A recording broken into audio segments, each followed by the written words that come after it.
The woman standing on his porch wasn't asking to be loved. She was asking to love his children instead. Ethan Mercer stared at Lena Brooks, this quiet housekeeper who'd just shattered every assumption he'd had about why she'd stayed. Her voice had cracked when she said it. "I'm not fit for any man, Mr. Mercer, but I can love them, your children, if you'll let me." In the fading light of a Missouri autumn, with two motherless kids inside waiting for dinner, Ethan realized he was hearing something he'd never expected, an offering born not from hope, but from the deepest kind of surrender. Before we go any further, I want you to stay with me until the very end of this story. It's about the families we build from broken pieces, the love that doesn't ask for anything back, and the moment when someone finally believes they might be enough. If this story moves you, hit that like button and drop a comment telling me what city you're watching from. I love seeing how far these stories travel. The screen door needed fixing. Ethan had noticed it 3 months ago, right after Sarah's funeral, when the hinges started to squeal every time someone came in or out.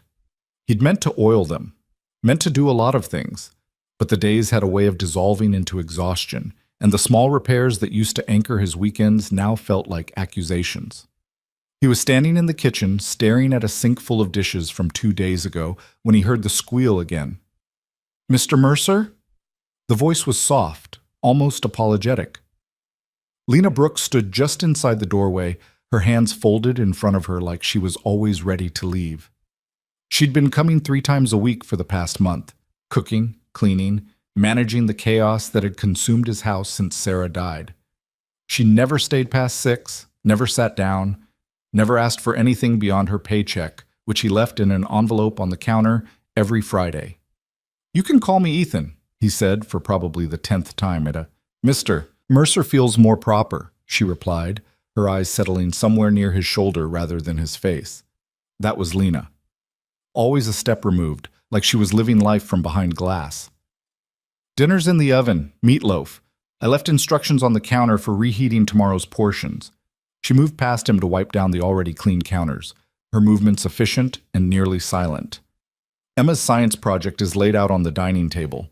She said she needs poster board.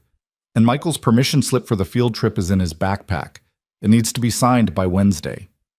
Ethan watched her work, this woman who had appeared in his life at exactly the moment it was falling apart.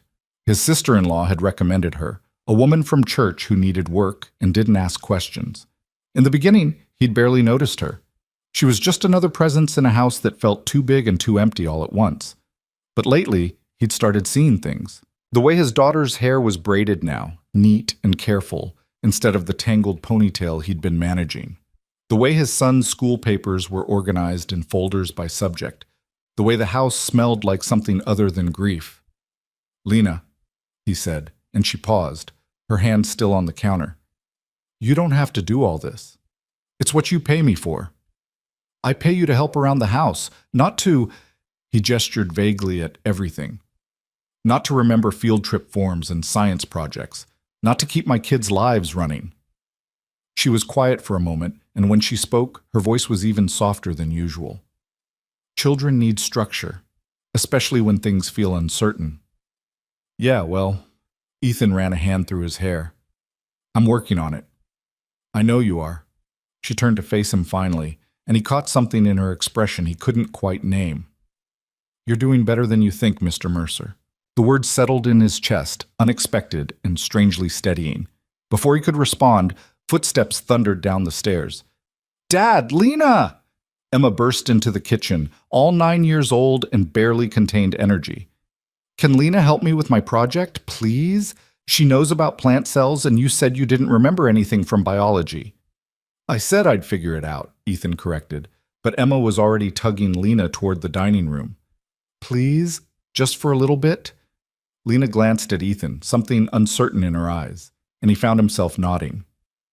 "If you don't mind staying a bit longer." "I don't mind." He watched them disappear into the dining room, Emma's chatter filling the house in a way it hadn't since Sarah got sick. Michael appeared in the kitchen a moment later, 12 years old, and trying hard to pretend he didn't need anyone. "Is there any food?" he asked, opening the refrigerator and staring inside, like the contents might have changed since breakfast. "Lena made meatloaf. It's in the oven." "Cool." Michael grabbed a juice box instead. Is she staying for dinner? She's helping your sister with homework. Yeah, but is she eating with us? Ethan paused. In all the weeks Lena had been coming, she'd never stayed for a meal, never even sat at their table. I don't know. Why? Michael shrugged, but there was something deliberate in his studied indifference. Just wondered. She's nice, and she actually knows how to make food that doesn't taste like cardboard. My cooking's not that bad. Dad, you made spaghetti last week and forgot to cook the noodles all the way. They were al dente. They were crunchy. Michael grinned, and for a second he looked like the kid he'd been before everything changed. Just saying, it's cool if she stays. He disappeared back upstairs before Ethan could respond, leaving him alone in the kitchen with the hum of the refrigerator and the distant sound of Emma's animated explanation of chloroplasts. When he walked into the dining room 20 minutes later, he found them bent over poster board, Lena's hands guiding Emma's as they sketched out a cell diagram. His daughter was talking non-stop, the way she used to before she learned that some silences couldn't be filled. And then the mitochondria makes the energy, right? That's why it's the powerhouse. Ms. Chen said we have to remember that for the test. Powerhouse of the cell. Can we make it sparkly, like with glitter? Glitter might make it hard to read, Lena said carefully, but we could use colored pencils to make it stand out. Okay, yeah, that's good. Emma paused, studying Lena's face. Did you have to do projects like this when you were in school? A long time ago. Did you like science? I did. I liked anything that had clear answers. Mix this with that. Get this result. It felt safe. Emma nodded, like this made perfect sense. Not like English. Miss Peterson always wants us to write about our feelings, and I never know what to say. Sometimes the hard part isn't having feelings, Lena said quietly. It's finding words that fit them. Emma looked up at her, something shifting in her expression. Do you ever not have words? All the time. What do you do? I keep going anyway, and eventually the words come, or they don't. But either way, you survive it. Ethan stood in the doorway, watching this exchange, and felt something crack open in his chest. This woman who barely spoke, who seemed to live at the edges of everything, was giving his daughter something he hadn't known how to offer, permission to be uncertain, permission to struggle. Looks good, he said, and both of them turned, startled. Dad, look what we made! Emma held up the poster board, her face bright with pride. That's really good, Em. Ms. Chen's going to be impressed. Lena helped a lot. I just guided, Lena said quickly. Emma did all the work. Still, Emma looked between them. Can she stay for dinner, please? We have tons of meatloaf. The question hung in the air, and Ethan watched Lena's face close down, that familiar distance sliding back into place. I should get home, she said, already gathering her things. But you always leave before we eat, Emma protested. Don't you get hungry? I eat at home, sweetheart. But it would be more fun if you ate here. Right, Dad? Ethan met Lena's eyes, saw the panic there, and made a decision. You're welcome to stay. If you want, no pressure. I appreciate the offer, Mr. Mercer, but I really should go. She was out the door before he could say anything else, leaving Emma confused and slightly hurt. Why won't she stay? His daughter asked.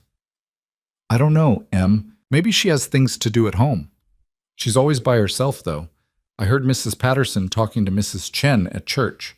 She said Lena doesn't have any family, that she lives all alone in that little house by the creek. Ethan felt something twist in his gut. He realized he knew almost nothing about this woman who'd been holding his family together. Didn't know where she came from, what her life looked like outside these walls. Why someone who was clearly good with children had none of her own. Maybe she likes being alone, he said, but the words felt hollow. Nobody likes being alone, Emma said with the certainty of a 9-year-old who'd never experienced real loneliness. That's sad. The next week fell into familiar patterns. Lena arrived Monday morning while Ethan was getting ready for work, let herself in with the key he'd given her, and had breakfast waiting when the kids came downstairs. She packed lunches with the kind of care he'd forgotten was possible, sandwiches cut into shapes, notes tucked into napkins, apple slices that didn't turn brown. Wednesday evening, He came home to find her teaching Michael how to properly dice an onion. "You want the pieces uniform," she was saying, her hands moving with practiced precision. "See? Same size means everything cooks evenly." "Mom used to just throw stuff in the pan," Michael said, and then froze like he'd broken some unspoken rule. But Lena didn't flinch. "Everyone has their method. This is just one way." "Did your mom teach you?" "No, I taught myself, had a lot of time and a library card." "That's kind of cool, like you just figured it out on your own." "Sometimes that's the only choice you have." Ethan watched from the doorway as his son, who'd been so closed off since Sarah died, leaned in to watch Lena's hands, asking questions, actually listening to the answers. When had Michael last shown interest in anything? When had he last looked like a kid instead of someone carrying too much weight? "Smells good," Ethan said, announcing himself. "Dad, Lena's teaching me to make stir-fry. Real stir-fry, not the frozen kind." "I can see that." "The key is high heat and constant motion," Lena said, not looking up from the cutting board. "Vegetables stay crisp that way." "You should stay and eat with us," Michael said casually, "since you're already here and everything." "I need to get home, Michael." "Why? You got a hot date or something?" He grinned, but there was real curiosity beneath the joke. "Michael," Ethan warned. "What? I'm just asking." "It's all right," Lena said quietly. "And no dates. I just prefer eating at home." "But that's dumb. You're here, the food's here, we're here. Why go home to eat by yourself?" "Michael," Ethan's voice was sharper now. "Drop it." His son looked between them, confused and a little hurt, but he went back to the vegetables without arguing. The rest of the dinner prep passed in uncomfortable silence, and when Lena left at 5:30 as always, Ethan found himself standing at the window, watching her walk to her car. She drove an old Honda Civic, faded blue with a dent in the back bumper. She moved like someone trying not to take up space, even when no one was watching. "I didn't mean to make her mad," Michael said behind him. "You didn't. She's just private." "She's lonely." Ethan turned to look at his son. "What makes you say that?" "I don't know, the way she talks sometimes, like she's used to only having herself to talk to." Michael shrugged. "Emma says she lives alone, no family or anything. That's messed up." "Some people choose that." "Yeah, but do they choose it, or do they just think it's all they can have?" The question caught Ethan off guard. When had his 12-year-old become perceptive enough to see things like that? When had he started thinking about other people's pain instead of just his own? "I don't know, bud, but it's not really our business." "Maybe it should be. She takes care of us." "Maybe somebody should take care of her." Michael disappeared back into the kitchen before Ethan could respond, leaving him standing at the window with thoughts he didn't know how to organize. The shift happened gradually, then all at once. It started with small things, Emma asking if Lena could braid her hair for school pictures, Michael requesting specific meals because Lena makes them better. The way the house felt different on the days she didn't come, like something essential was missing. Ethan started paying attention, really paying attention. He noticed that Lena never talked about herself, never mentioned friends, family, plans beyond the immediate tasks in front of her. She wore the same rotation of simple clothes, drove the same tired car, and carried herself like someone who'd learned not to expect much. He noticed the way she looked at his children, with something that went beyond professional care. There was longing there, and tenderness, and a kind of protective fierceness that reminded him of the way Sarah used to watch them sleep. He noticed that she always left before dinner, no matter how many times they asked her to stay, and he started to wonder why. The answer came on a Thursday evening in late October. Ethan had taken the afternoon off to attend Emma's school fall festival, and he'd invited Lena to come along. Emma had begged. Michael had acted like he didn't care, but clearly did, and Ethan had found himself genuinely wanting her there. She'd hesitated, but something in Emma's pleading had broken through her usual defenses, and she'd agreed.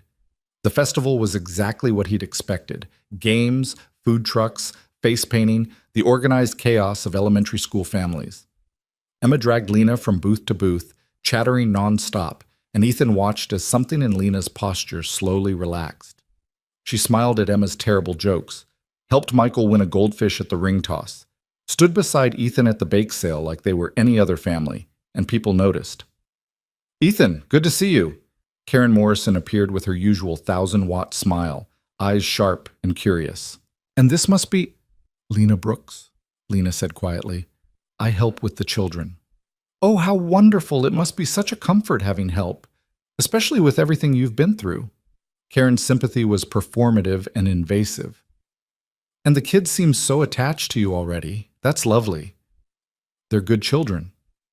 Sarah would be so glad someone's stepping in. She worried so much about them before well, Karen's smile turned knowing. It's good you're not doing this alone, Ethan. Everyone needs support. Something in Lena's face shuddered completely. Ethan saw it happen, saw her retreat behind that glass wall. We should find the kids, she said, her voice flat. Make sure they're not causing trouble. She walked away before he could respond, and Karen watched her go with poorly concealed interest. She seems nice, Karen said. A bit odd, maybe, but I suppose that's not a bad thing, given the circumstances. What's that supposed to mean? Oh, nothing. Just that it's good you found someone who doesn't have complications. Makes things simpler. Ethan excused himself before he said something he'd regret and went to find Lena. He spotted her standing near the edge of the field, watching Emma and Michael run through the obstacle course. Her arms were wrapped around herself like she was trying to hold something in. You okay? He asked. Fine. Lena, I should go. This was probably a mistake. Why? She finally looked at him, and he saw something raw in her expression. Because people talk, Mr. Mercer, and they're going to talk about this, about us being here together, about what it looks like. Let them talk. You don't understand. I can't be... She stopped, struggling with words. This isn't appropriate. You coming to my daughter's school festival isn't appropriate? Me pretending to be something I'm not. Standing there like I'm part of your family when I'm just someone you hired to clean your house. You're a lot more than that, and you know it. I'm not. Her voice cracked. I'm not anything. And the sooner everyone understands that, the better. She left then, walking quickly to her car while Ethan stood frozen, trying to understand what had just happened. Emma appeared beside him, face painted like a butterfly, confusion written all over her. Where's Lena going? She had to leave, sweetheart. But why? Did we do something wrong? No, you didn't do anything wrong. Then why did she look sad? Ethan didn't have an answer for that. He just pulled his daughter close and watched Lena's car disappear down the road, carrying with it questions he was just starting to know how to ask. She didn't come back the next day, or the day after that. By Monday, Ethan was worried. He'd called twice and left messages, both carefully casual, asking if everything was all right. She hadn't responded. The house felt wrong without her. Breakfast was cereal and chaos. Lunches were forgotten. Emma's hair went back to tangled ponytails, and Michael's homework disappeared into the black hole of his backpack. Where's Lena? Emma asked for the third time that week. I don't know, honey. Is she sick? Maybe. I'm not sure. Can we go check on her? I don't know where she lives. But that was a lie. He'd written the address on her employment paperwork, and by Wednesday evening, he'd convinced himself that checking on her was the reasonable thing to do. She could be sick. She could need help. She could be... He didn't let himself finish that thought. The house was small and neat, tucked back from the road near the creek, exactly like Emma had described. Her car was in the driveway, so she was home. Ethan sat in his truck for a full minute, trying to figure out what he was going to say, before finally forcing himself to knock on the door. Lena answered after a long moment, and he could see immediately that she'd been crying. Mr. Mercer, what are you doing here? You didn't come to work. I wanted to make sure you were okay. I'm fine. I was going to call. I've been unwell. She was lying. He could see it in every line of her body. Lena, what happened? Nothing happened. I just think it's better if I stop coming. I can recommend someone else to help with the children. Mrs. Patterson knows several women who...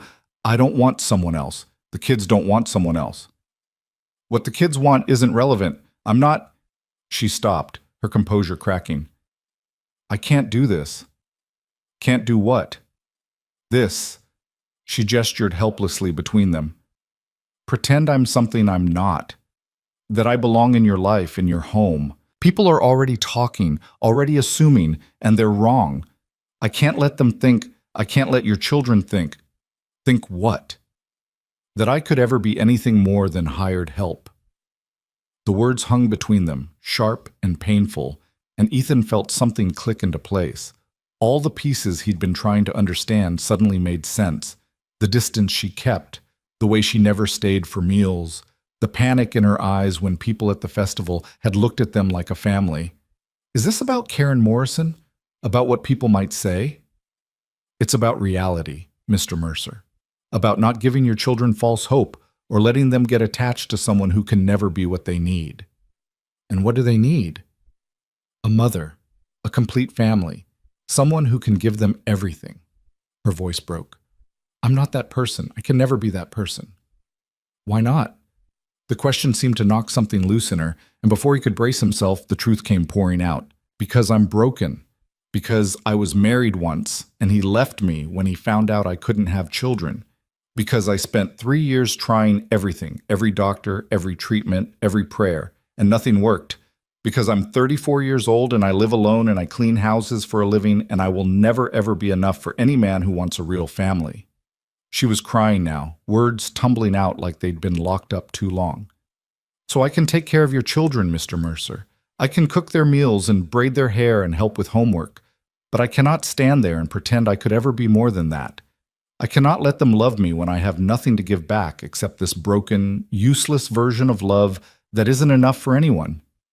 Ethan stood on her porch, watching this woman shatter in front of him, and felt everything shift. Lena, I'm sorry, I shouldn't have. I need you to leave. Please. She started to close the door, but he caught it, held it open. Wait, just wait. He took a breath, trying to find the right words. You think you can't be enough because you can't have children. I know I can't. But my children are already here. She stared at him, not understanding. They're here, Lena. Emma and Michael, they exist. They need someone who will show up and braid hair and remember permission slips and teach them how to dice onions. They need someone who sees them, who makes them feel safe, who gives a damn about whether their science projects have glitter or colored pencils. That's not the same as what? As being their biological mother? You're right, it's not. But Sarah's gone. And I'm doing my best, but I'm one person, and I'm drowning. And then you showed up, and suddenly my kids were eating real food and doing their homework and smiling again. You did that, not because you can have children, but because you chose to love the ones already in front of you. I'm just the housekeeper. You're the person my daughter asks for when she's scared. You're the person my son actually talks to about things that matter. You're the person who's been holding this family together while I figured out how to breathe again. He stepped closer. So no. You can't give me more children, but I already have children, Lena, and they need you, not some perfect woman who doesn't exist. You. She was crying harder now, shaking her head like she couldn't let herself believe him. I can only love them, she whispered. Your children. That's all I have to offer, not you. Not a marriage or a partnership or whatever fantasy you might... What if that's all I need? The words settled between them, simple and true, and Ethan watched as Lena finally looked at him, really looked at him. What? What if all I need is someone who will love my children? What if that's not settling or making do, but actually exactly what this family needs? I don't understand. Come back, he said quietly.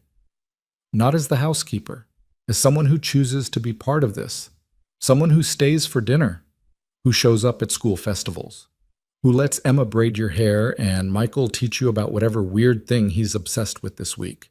Just be there. That's all I'm asking. You're not asking for yourself? I'm asking for all of us, me included, because that house is better when you're in it. We're better. And maybe you're better too. Maybe we need each other in ways that don't fit the normal script. But so what? When has anything about loss and grief and putting a family back together ever been normal? Lena stood in her doorway, tears streaming down her face, and for the first time since he'd met her, Ethan saw something other than distance in her eyes.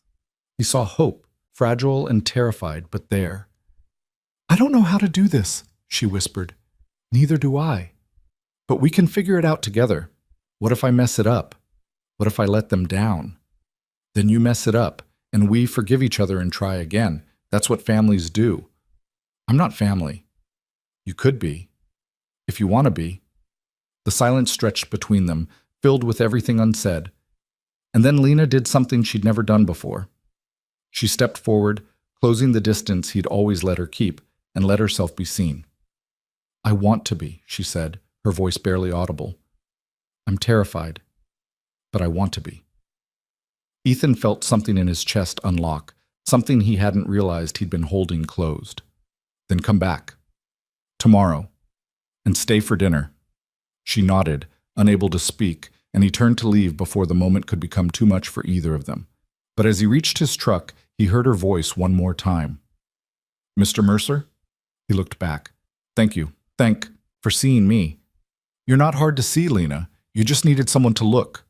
He drove home through the autumn dark, past fields and farms and the quiet landscape of rural Missouri, and felt like something essential had just shifted back into place. Not perfect, not healed, but moving in the right direction. When he walked into his house, both kids looked up from the couch where they'd been half watching TV. Where were you? Emma asked. Checking on Lena. Is she okay? She will be, and she's coming back tomorrow. To work? To be with us, to stay. Michael studied his face. What does that mean? It means she's going to be around more, as much as she wants to be, and we're going to make sure she knows she belongs here. Like family? Emma's voice was small and hopeful. Yeah, Em, like family. His daughter smiled, the first real smile he'd seen in weeks, and settled back against the couch cushions like something in her world had just been set right. Ethan stood in his living room, looking at his children, and thought about the woman who'd offered them the only thing she believed she had left. Her love, fragmented and incomplete and certain it would never be enough. He was going to spend as long as it took showing her she was wrong. Lena arrived the next morning at 7:30, same as always, but everything felt different. She stood on the porch for a full minute before using her key, her hand trembling slightly as she turned the lock. The smell of burnt toast greeted her, along with the sound of Ethan's frustrated muttering from the kitchen. Dad, it's smoking again, Michael called from somewhere upstairs. I know it's smoking. I'm handling it. You're burning it. Thank you, Michael. Very helpful. Lena set her bag down quietly and moved toward the kitchen, where Ethan was waving a dish towel at the smoke detector, 4 pieces of charred bread sitting on a plate nearby. You're supposed to watch it, she said softly. He spun around, relief flooding his face. You came. I said I would. I know, He gestured at the mess around him. I'm really bad at this. The toaster has a setting dial. You had it on 6. Is that bad? It's meant for frozen waffles. Bread burns at anything above 3. She moved past him, opening windows to clear the smoke. Where are the children? Getting ready for school. Emma can't find her library book, and Michael swears he did his math homework but can't locate it. The book is probably under Emma's bed. She was reading it Tuesday night, and Michael's homework is in his science folder. He puts everything in the wrong places when he's tired. Ethan stared at her. How do you know that? I pay attention. She started pulling out ingredients for a proper breakfast. Go tell them I'm here, and that breakfast will be ready in 15 minutes. He hesitated, like he wanted to say something, then simply nodded and headed for the stairs. Lena heard his voice calling up, heard Emma's immediate squeal of excitement, heard Michael's quieter, "Oh, cool." Then footsteps pounding down the stairs, and suddenly Emma was in the kitchen, launching herself at Lena with enough force to nearly knock her over. You're back. Dad said you were coming, but I wasn't sure, and I missed you so much, and can you help me find my library book because I looked everywhere, and... Emma, breathe. Lena steadied her, hands on the girl's shoulders. Your book is under your bed, left side near the wall. How did you... Never mind. You always know. Emma hugged her again, tighter this time. Don't leave again, okay? It's terrible when you're gone. Something in Lena's chest cracked open. I'll try not to. Promise? Emma, let her breathe, Ethan said from the doorway, but his voice was gentle. I'm just saying, we need her. Emma pulled back, looking up at Lena with complete sincerity. You make everything better. I make breakfast. That's not everything. It's breakfast and lunch and homework, and you remember stuff and you listen when we talk and you don't get all weird when we mention Mom. Emma said it matter-of-factly, like these were simply observable truths. Dad tries, but he gets sad. You just listen. Lena glanced at Ethan, who was looking at his daughter with an expression she couldn't quite read. Your mother was important, Lena said carefully. Being sad about losing her makes sense. I know, but sometimes I don't want to be sad. Sometimes I just want to remember the good stuff. And you let me do that without making it heavy. Go find your book, Ethan said quietly, before you miss the bus. Emma ran off, and Michael appeared in her place, moving with the studied casualness of a 12-year-old trying not to show he cared. Hey, he said. Good morning, Michael. So you're back. I'm back. Cool. He grabbed a juice box from the refrigerator. For the record, Dad's breakfast this week was tragic, like genuinely bad. I'm standing right here, Ethan protested. I'm just being honest. You asked me to be honest about my feelings. Michael grinned. My feeling is that your cooking needs supervision. Get your homework and get ready for school. Already done. It's in my science folder. Ethan blinked. How did you... Lena told me to start doing that. Keeps everything organized. Michael looked at Lena. You staying for dinner tonight? The question hung in the air, heavier than it should have been. Lena felt both of them watching her, waiting. If you want me to, she said finally. Yeah, we want you to. Michael said it simply, like it was obvious, then headed back upstairs. Ethan moved to stand beside her at the counter, close enough that she could feel the warmth of him, but not touching. You okay? He asked. Nervous? Me too. You don't have to be nervous. This is your house, your family. And you're choosing to be part of it. That makes me nervous. Good nervous, but still. He paused. Thank you for coming back. You asked me to. You could have said no. Lena focused on cracking eggs into a bowl, whisking them smooth. I've spent a long time saying no to things, to people. It gets exhausting after a while. So this is what? You being less exhausted? This is me being terrified but doing it anyway. That's brave. It's desperate. She poured the eggs into a heated pan. There's a difference. I don't think there is. Not really. Ethan reached past her for plates, his arm brushing hers. Scrambled or fried? Scrambled. And you should let me handle this. You'll overcook them. I'm not that bad. She just looked at him, and he laughed, backing away with his hands up. Fine, you're in charge of eggs. I'll handle toast. On setting 3. 2.5. Your bread is thin. They worked in comfortable silence, falling into a rhythm that felt both new and familiar. By the time the kids came back downstairs, breakfast was ready. Scrambled eggs, properly toasted bread, sliced fruit arranged on plates. Emma sat down with her usual chatter, Michael with his practiced indifference, and Ethan took his spot at the head of the table. Lena stood by the counter, uncertain. There's a seat, Ethan said, nodding to the chair beside Emma. I should clean up. Sit first, clean later. Mr. Mercer, Ethan, and sit, please. Lena lowered herself into the chair, feeling exposed and out of place. But Emma immediately started talking about her science test, and Michael mentioned something about basketball tryouts. And somehow, the conversation swept her up until she forgot to feel awkward. Can Lena take us to school today? Emma asked suddenly, since she's here? I have to get to work, Ethan said. But if Lena doesn't mind, I don't mind. Cool. Michael grabbed his backpack. Your car's way less embarrassing than Dad's truck anyway. My truck is a classic, Ethan protested. Your truck sounds like it's dying every time you start it. Lena found herself smiling despite the nervousness still humming under her skin. This was what she'd been afraid to want. The casual intimacy of family breakfast, the easy teasing, the simple assumption that she belonged at this table. 20 minutes later, she was driving Emma and Michael to school in her beat-up Civic, listening to them argue about whether superhero movies were better than fantasy movies, and feeling something in her chest that might have been happiness. When she pulled up to the school, Emma turned in her seat before getting out. You're really staying, right? Like not just today?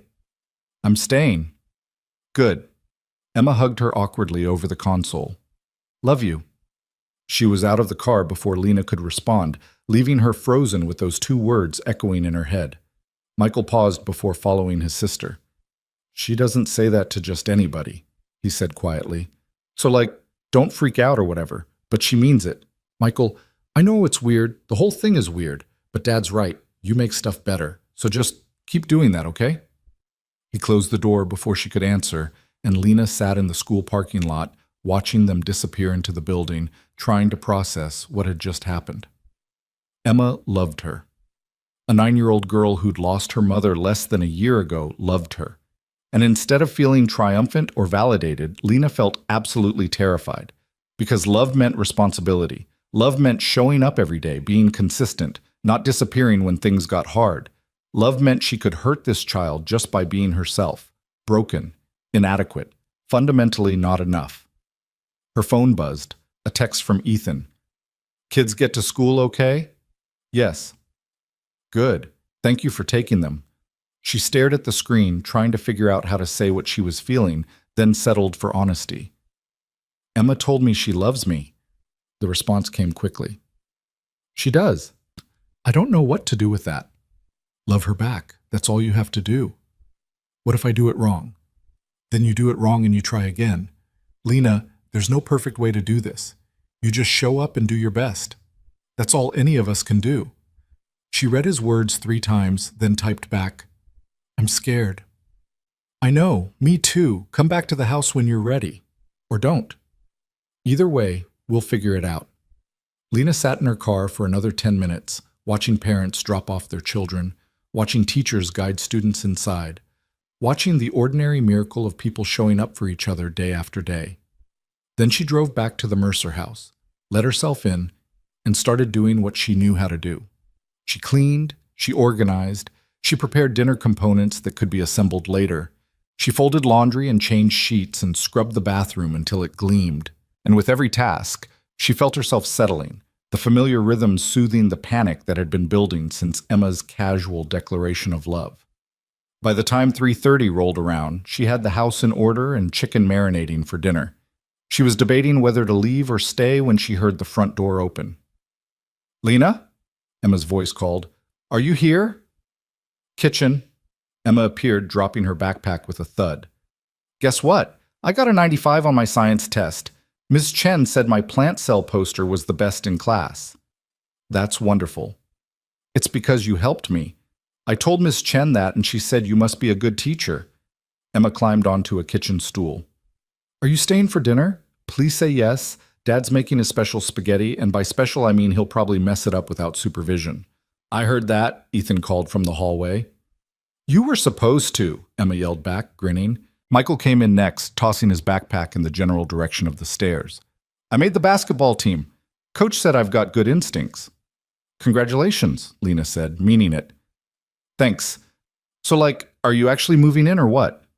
Michael, Ethan said, appearing in the doorway. Subtle as ever. What? I'm just asking what we're all thinking.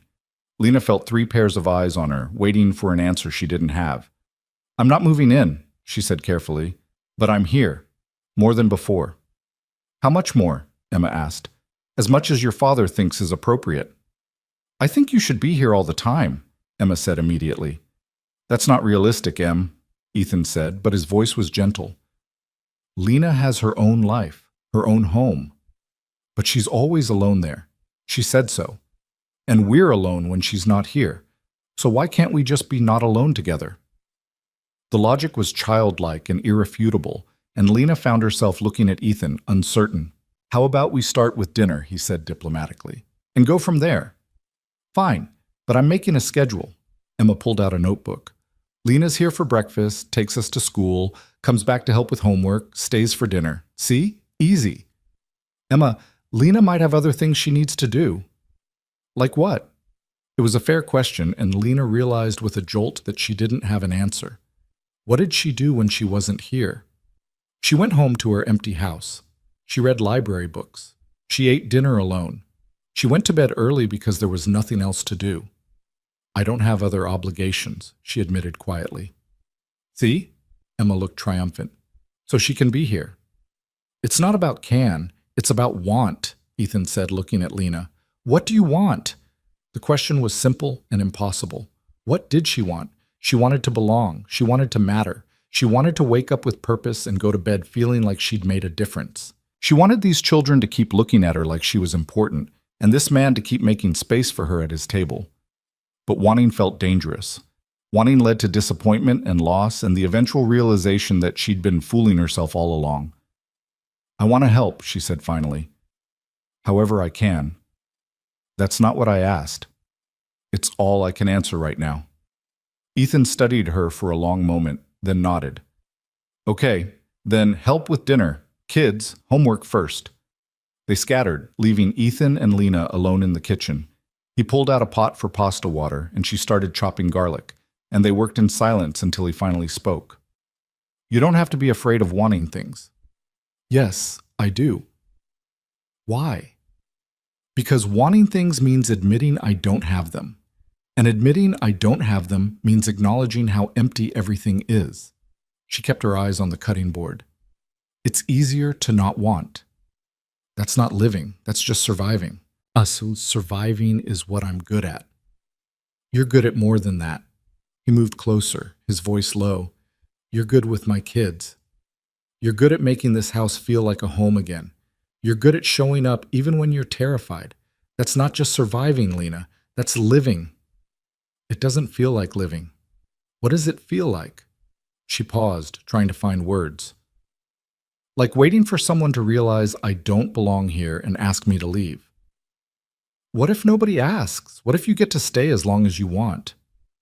Then I'll spend every day wondering when it's going to end.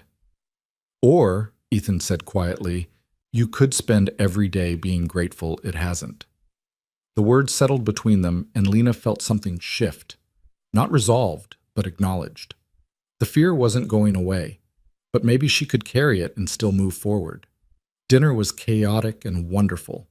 Emma talked nonstop about her test and her friends, and a boy named Marcus who apparently ate glue. Michael described basketball tryouts in excruciating detail, complete with demonstrations of his defensive stance. Ethan told a story about a client at work who'd tried to pay him in vegetables, and Lena sat at the table, contributing occasionally, mostly just listening, and felt the strange sensation of being woven into something larger than herself. After dinner, Emma asked her to help with math homework, and Michael requested assistance with his book report. By the time 8 o'clock arrived, Lena had been in the Mercer house for 12 hours straight, and it felt both exhausting and natural. I should go, she said, gathering her things. Same time tomorrow? Ethan asked. If you want. We want, Emma said immediately. Right, Michael? Yeah, obviously. Lena looked at them, this family that wasn't hers but somehow was, and felt the walls she'd built around herself start to crack. Same time tomorrow, she agreed.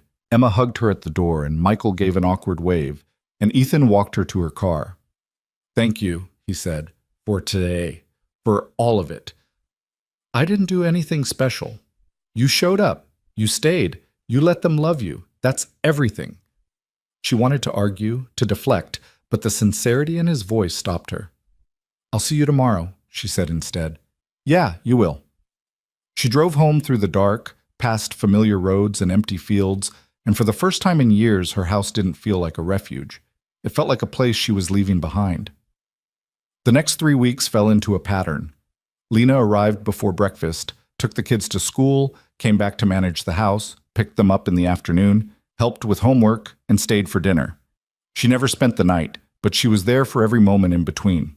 The kids absorbed her into their routines without question. Emma started calling her just Lena instead of Miss Brooks, assuming an intimacy that Lena hadn't granted but couldn't deny. Michael asked her opinion on everything from basketball strategy to whether his crush on a girl named Sophia was obvious.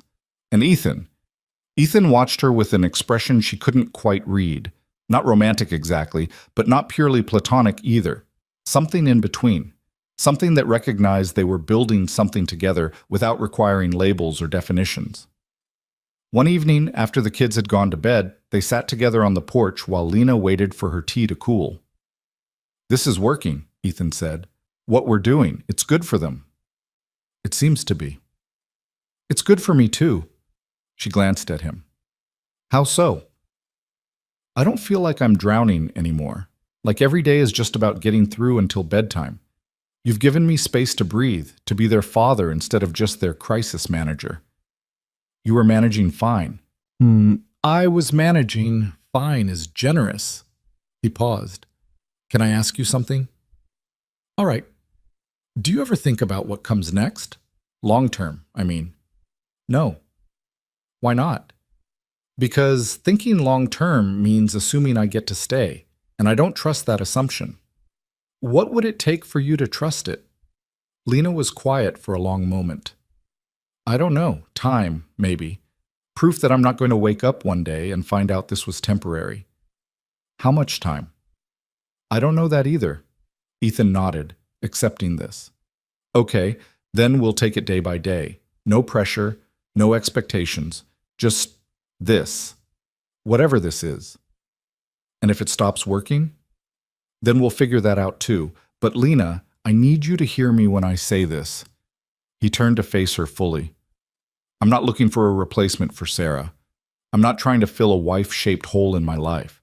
What I need, what we need, is someone who cares about these kids and shows up for them. That's you. That's been you since the beginning.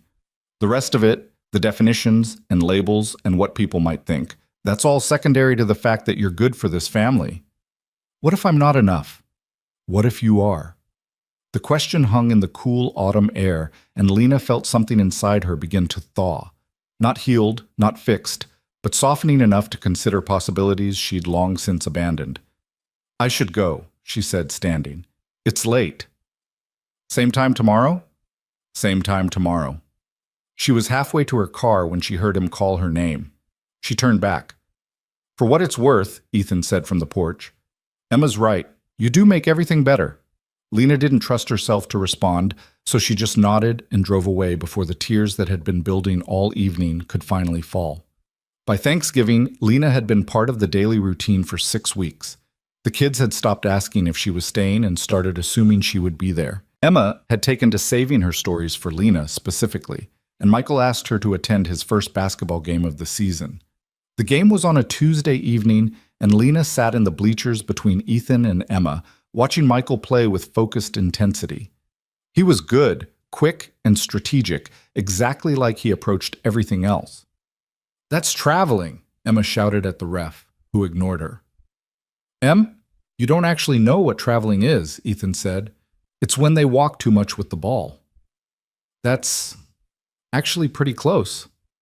Michael scored twice in the first quarter, and Emma screamed loud enough that several people turned to look. Lena found herself clapping and cheering without thinking about it, caught up in the moment. When Michael looked up into the stands and spotted them, his whole face changed. He smiled, really smiled, and gave a small wave before running back on defense. He's happy we're here, Emma observed. All of us. Yeah, he is, Ethan agreed, and Lena felt his hand brush against hers on the bleacher seat. Whether accidentally or intentionally, she wasn't sure. After the game, Michael jogged over, sweaty and grinning. Did you see that three-pointer in the fourth quarter? We saw everything, Emma said.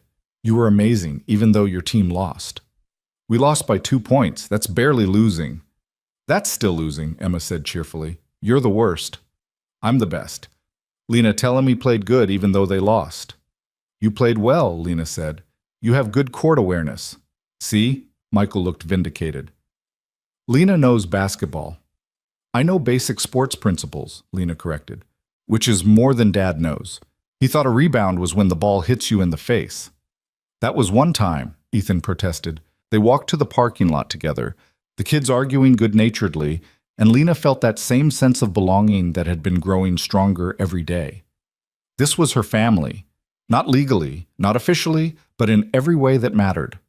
When they got home, Emma asked if Lena would make hot chocolate, and Michael requested her help with a history essay, and before she knew it, it was 9:30 and both kids had finally gone to bed. You're here late, Ethan observed. I didn't notice the time. Stay a little longer? I opened a bottle of wine earlier. Seems wasteful to drink alone. Lena hesitated, then nodded. They settled in the living room, and Ethan poured 2 glasses of red wine, handing her one. To Michael's almost win, he said. To his actual good playing regardless of the outcome, she countered. They clinked glasses, and Lena took a small sip, letting the warmth spread through her. Can I ask you something personal? Ethan said after a moment. You can ask. I might not answer. Do you ever regret it? Not being able to have children? The question should have hurt, but coming from him, it just felt honest. Every day, she admitted, but not the way you'd think. I don't regret not having babies or pregnancies. I regret that it made someone decide I wasn't worth staying for. I regret that it convinced me I was fundamentally broken. You're not broken.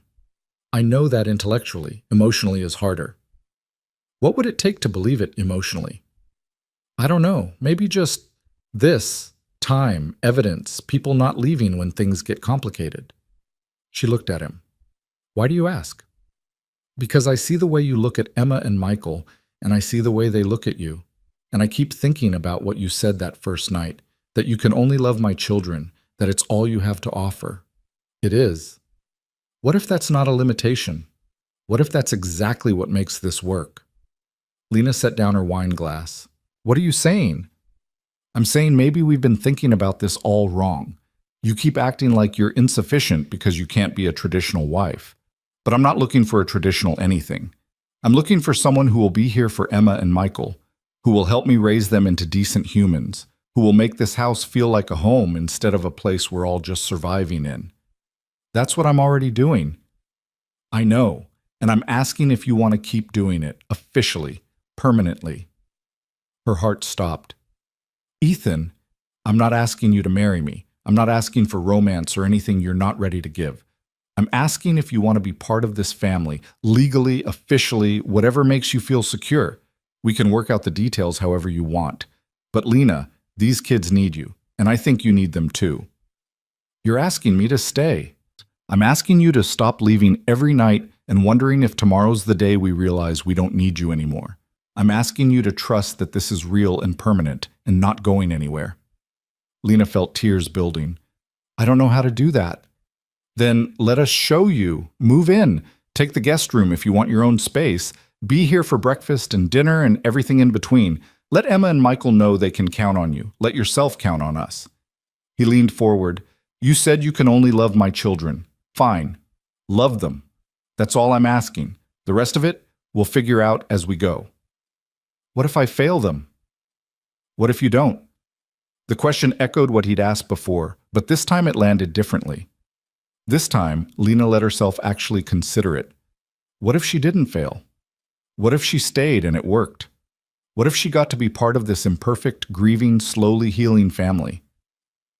I need time, she whispered, to think about this. Take all the time you need. The offer stands.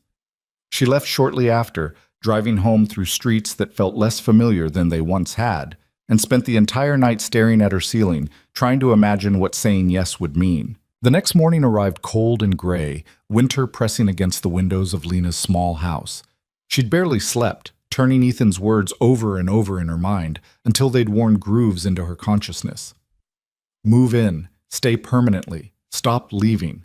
The offer felt impossible and inevitable all at once, like standing at the edge of something she'd been moving toward without realizing it. She arrived at the Mercer house at 7:15, earlier than usual, and found Ethan already in the kitchen making coffee. He looked up when she came in, and something passed between them, an acknowledgement of what had been said the night before and the question still hanging unanswered. Morning, he said quietly. Morning. Sleep okay? Not really. Yeah, me neither. He poured her a cup of coffee without asking, adding the exact amount of cream she preferred.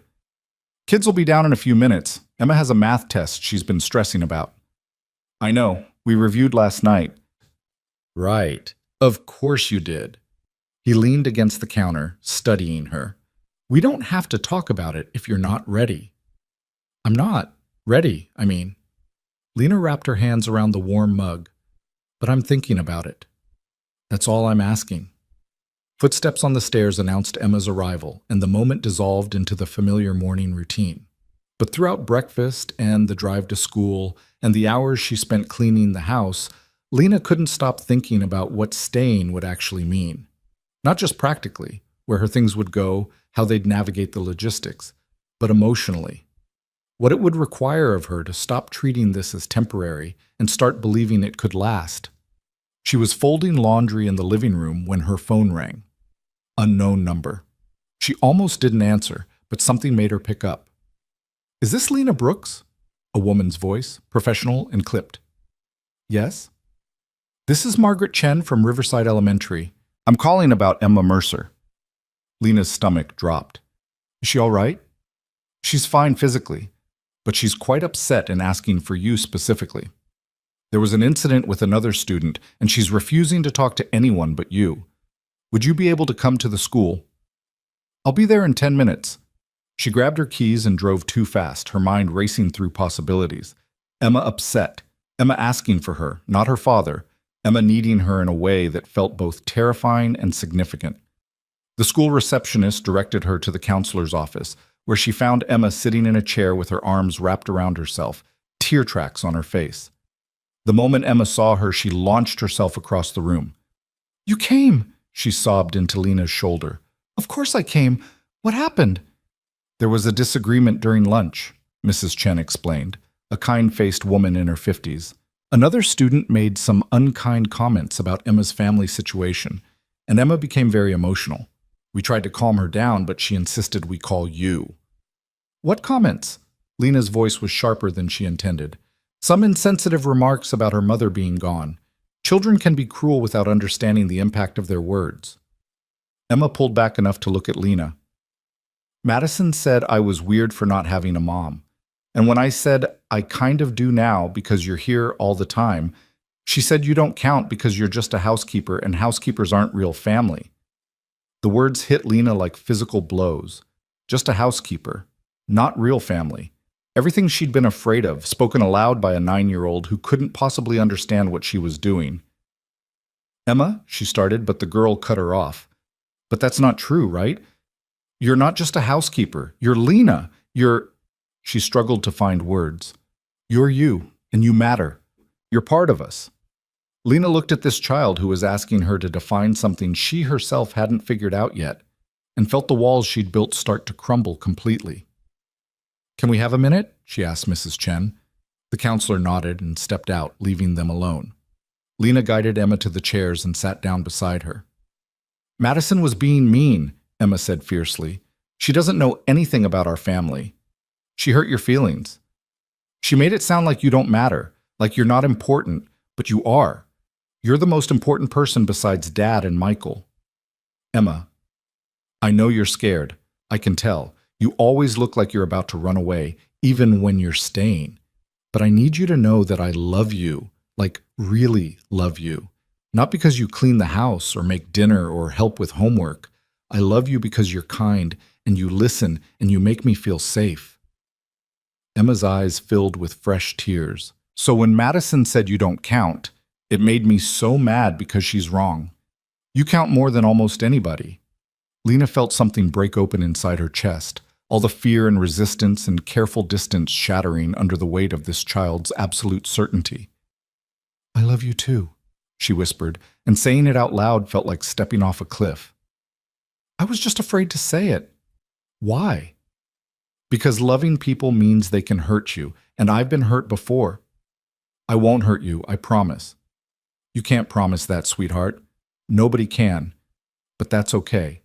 Love doesn't come with guarantees." Emma wiped her eyes. "So what do we do?" "We love each other anyway, and we trust that even if it's scary, it's worth it." "Are you going to stay? Like really stay? Dad said he asked you to move in." Lena blinked. "He told you that?" "He tells us everything. Well, most things. The important stuff." Emma leaned against her. "Please say yes. Please. I know you're scared, but I'm scared too. I'm scared you'll leave and it'll be like losing Mom all over again. And I can't—" Her voice broke. "I can't lose another person I love." The raw honesty of it destroyed the last of Lena's defenses. This child had lost her mother and was brave enough to love again anyway, to risk the pain for the possibility of something good. How could Lena offer her anything less? I'm not going anywhere, she said, and meant it. I'll talk to your dad when we get home, but Emma, I'm not leaving. Not today, not next week, not ever if I can help it.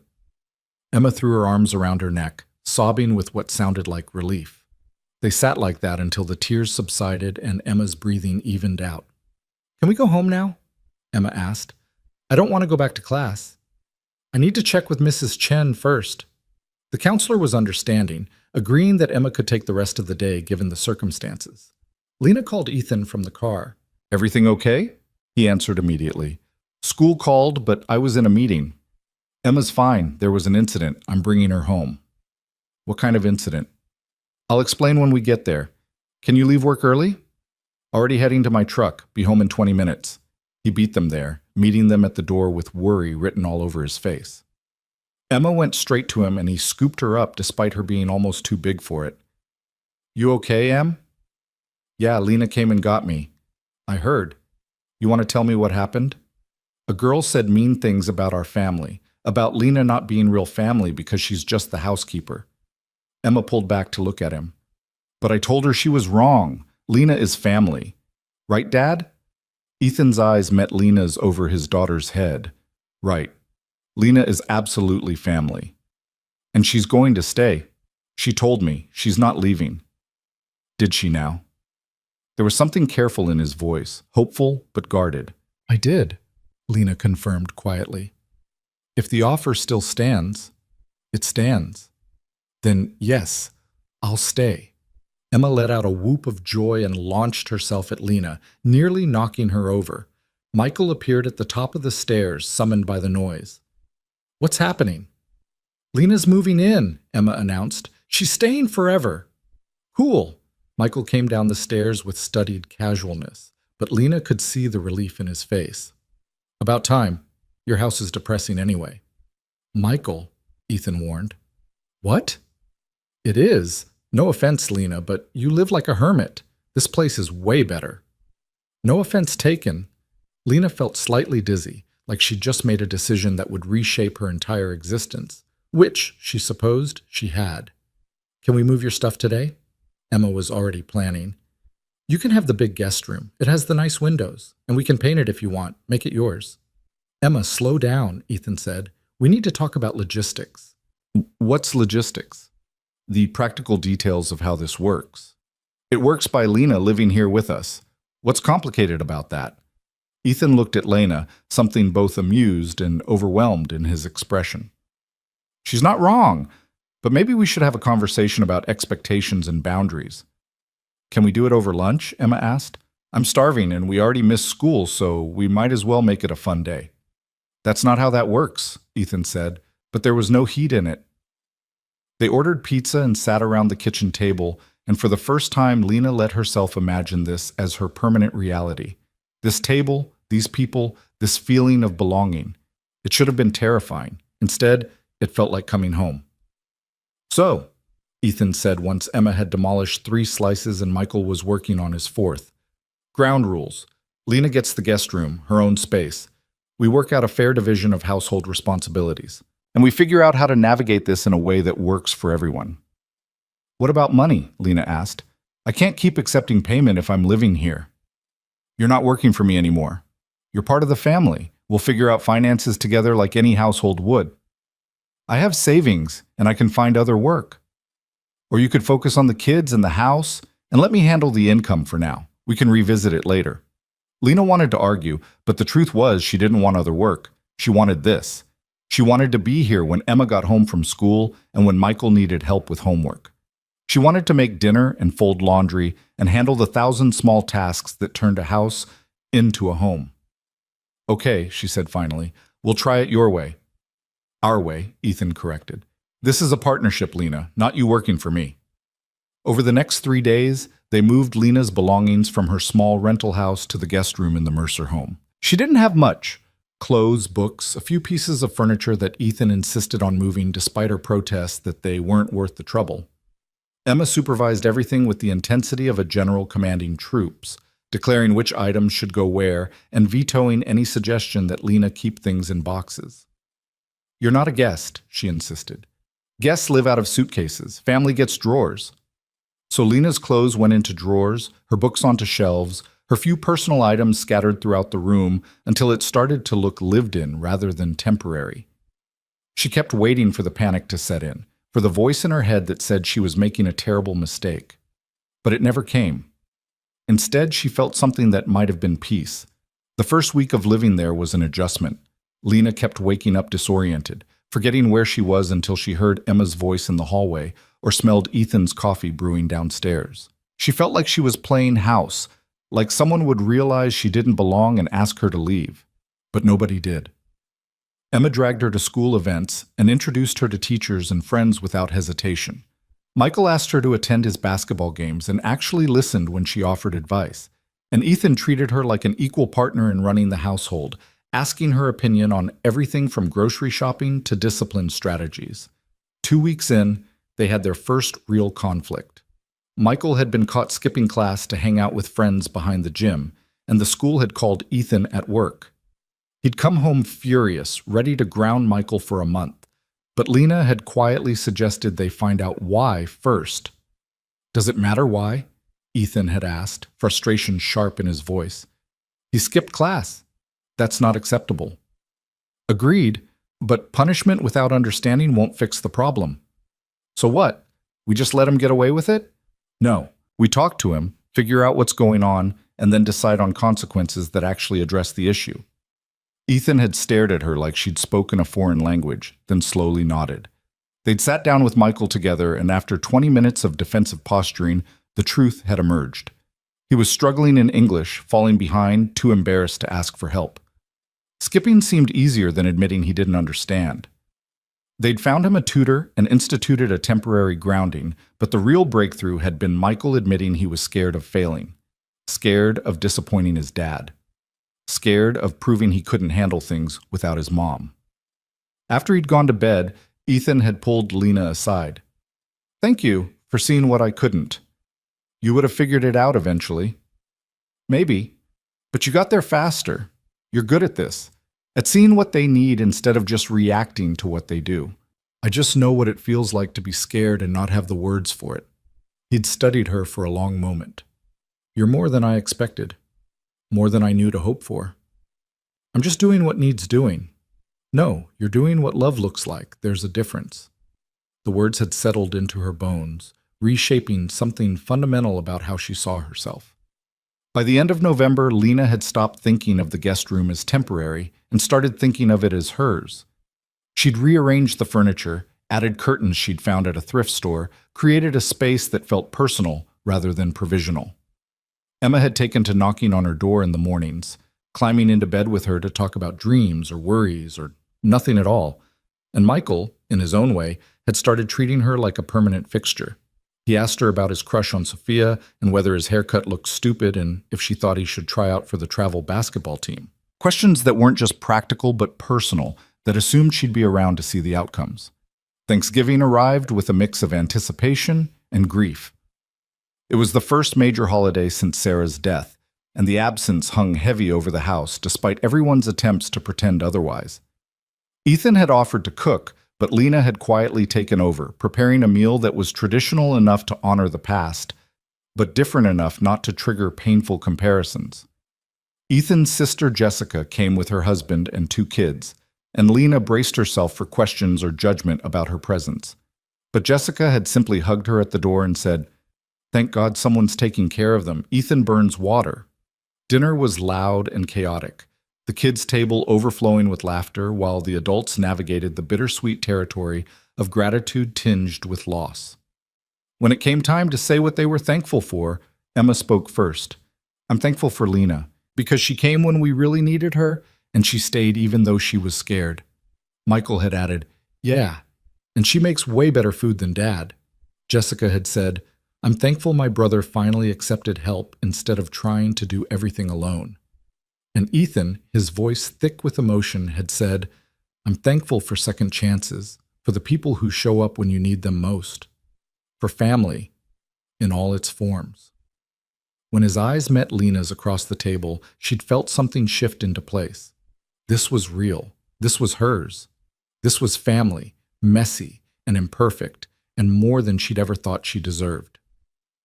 After everyone left and the kids were in bed, Lena and Ethan cleaned up together in comfortable silence.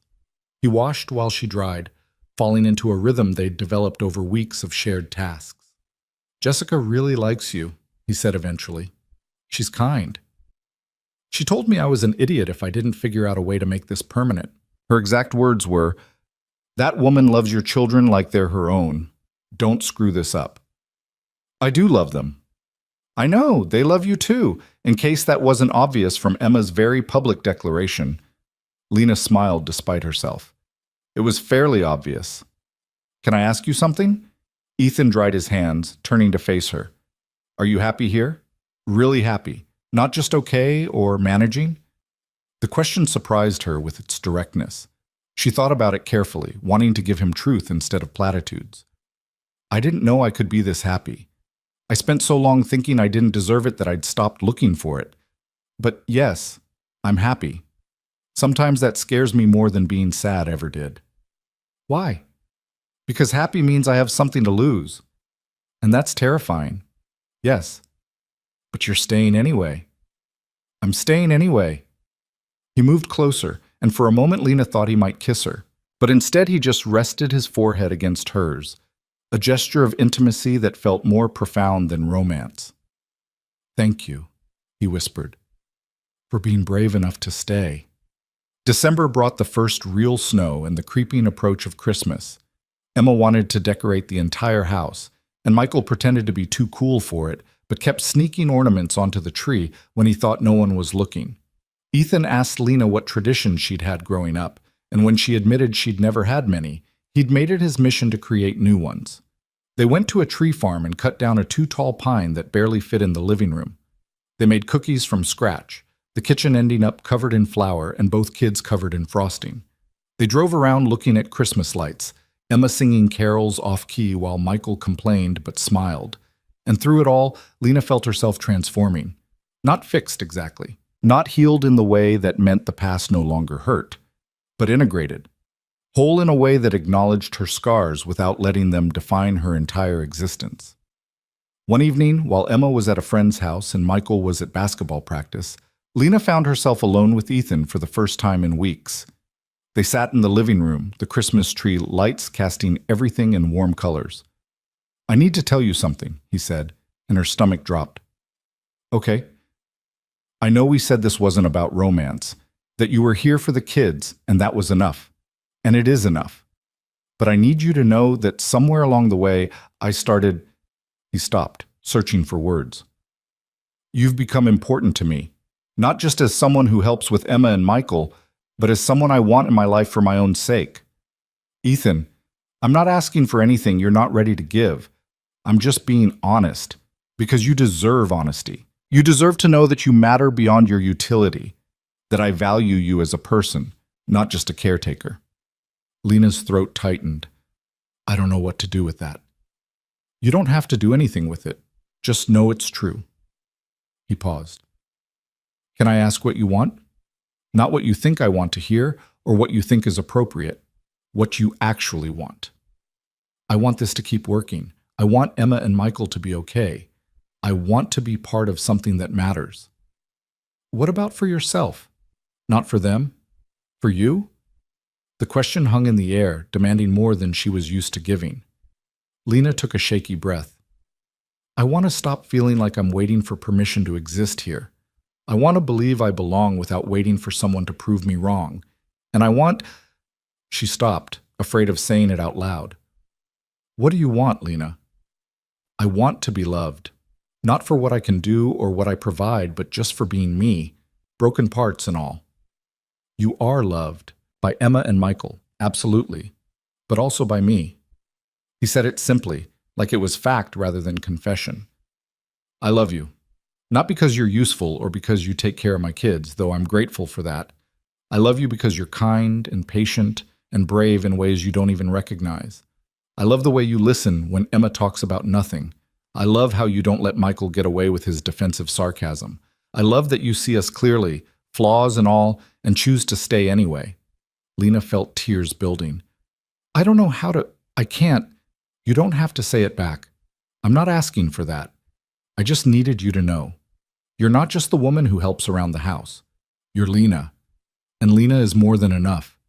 She was crying now, years of believing she wasn't enough finally cracking under the weight of someone seeing her and choosing her anyway. I'm still scared, she whispered. I know, me too. Love is terrifying, especially when you've lost it before. What if I can't be what you need? What if you already are?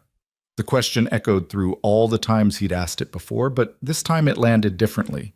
This time, Lena let herself consider it might be true. I love them, she said finally. Emma and Michael.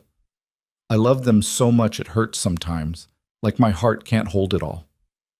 I know you do. And I think I might love you too. Not the same way, not romantic in the traditional sense, but she struggled to articulate something she barely understood herself. I love the life we're building. I love being part of this family. I love who I'm becoming with all of you. Is that enough? It's everything. Ethan reached for her hand and she let him take it. We don't have to define it beyond that. Love doesn't have to look one specific way. It just has to be real. This feels real. It is real. They sat together in the glow of the Christmas tree, holding hands and not speaking, and Lena felt something settle deep in her bones. This was her family. This was her home, and for the first time in longer than she could remember, that felt like something she was allowed to have. The confession hung between them like something fragile and new, and when Emma burst through the front door 20 minutes later with stories about her friend's new puppy, the moment dissolved into the familiar chaos of evening routines. But something had fundamentally shifted. Lena caught Ethan watching her throughout dinner with an expression she was beginning to recognize. Not desire exactly, but something deeper. Recognition, maybe. The look of someone who'd finally found something they hadn't known they were searching for. That night, after the kids were asleep and the house had settled into quiet, Lena stood in her room looking at the space she'd created. The curtains she'd chosen, the books arranged on shelves, the small touches that made it undeniably hers. She'd been here almost 2 months now, and the fear that had lived in her chest since that first day had transmuted into something else. Not confidence, not yet, but possibility. The fragile belief that maybe she could have this. Maybe she was allowed. Christmas morning arrived with Emma's shriek of delight at 5:30 in the morning, followed by the thunder of her feet racing to wake Michael and then pounding on Lena's door. Lena! Lena! Wake up! It's Christmas! Santa came! Lena opened her door to find Emma practically vibrating with excitement, still in her snowflake pajamas, hair wild around her face. I can see that. Does your father know you're awake? He's already downstairs making coffee. Come on, we have to open presents. Emma grabbed her hand and pulled, and Lena let herself be dragged downstairs in her robe, her hair unbrushed, her defenses still sleep-soft.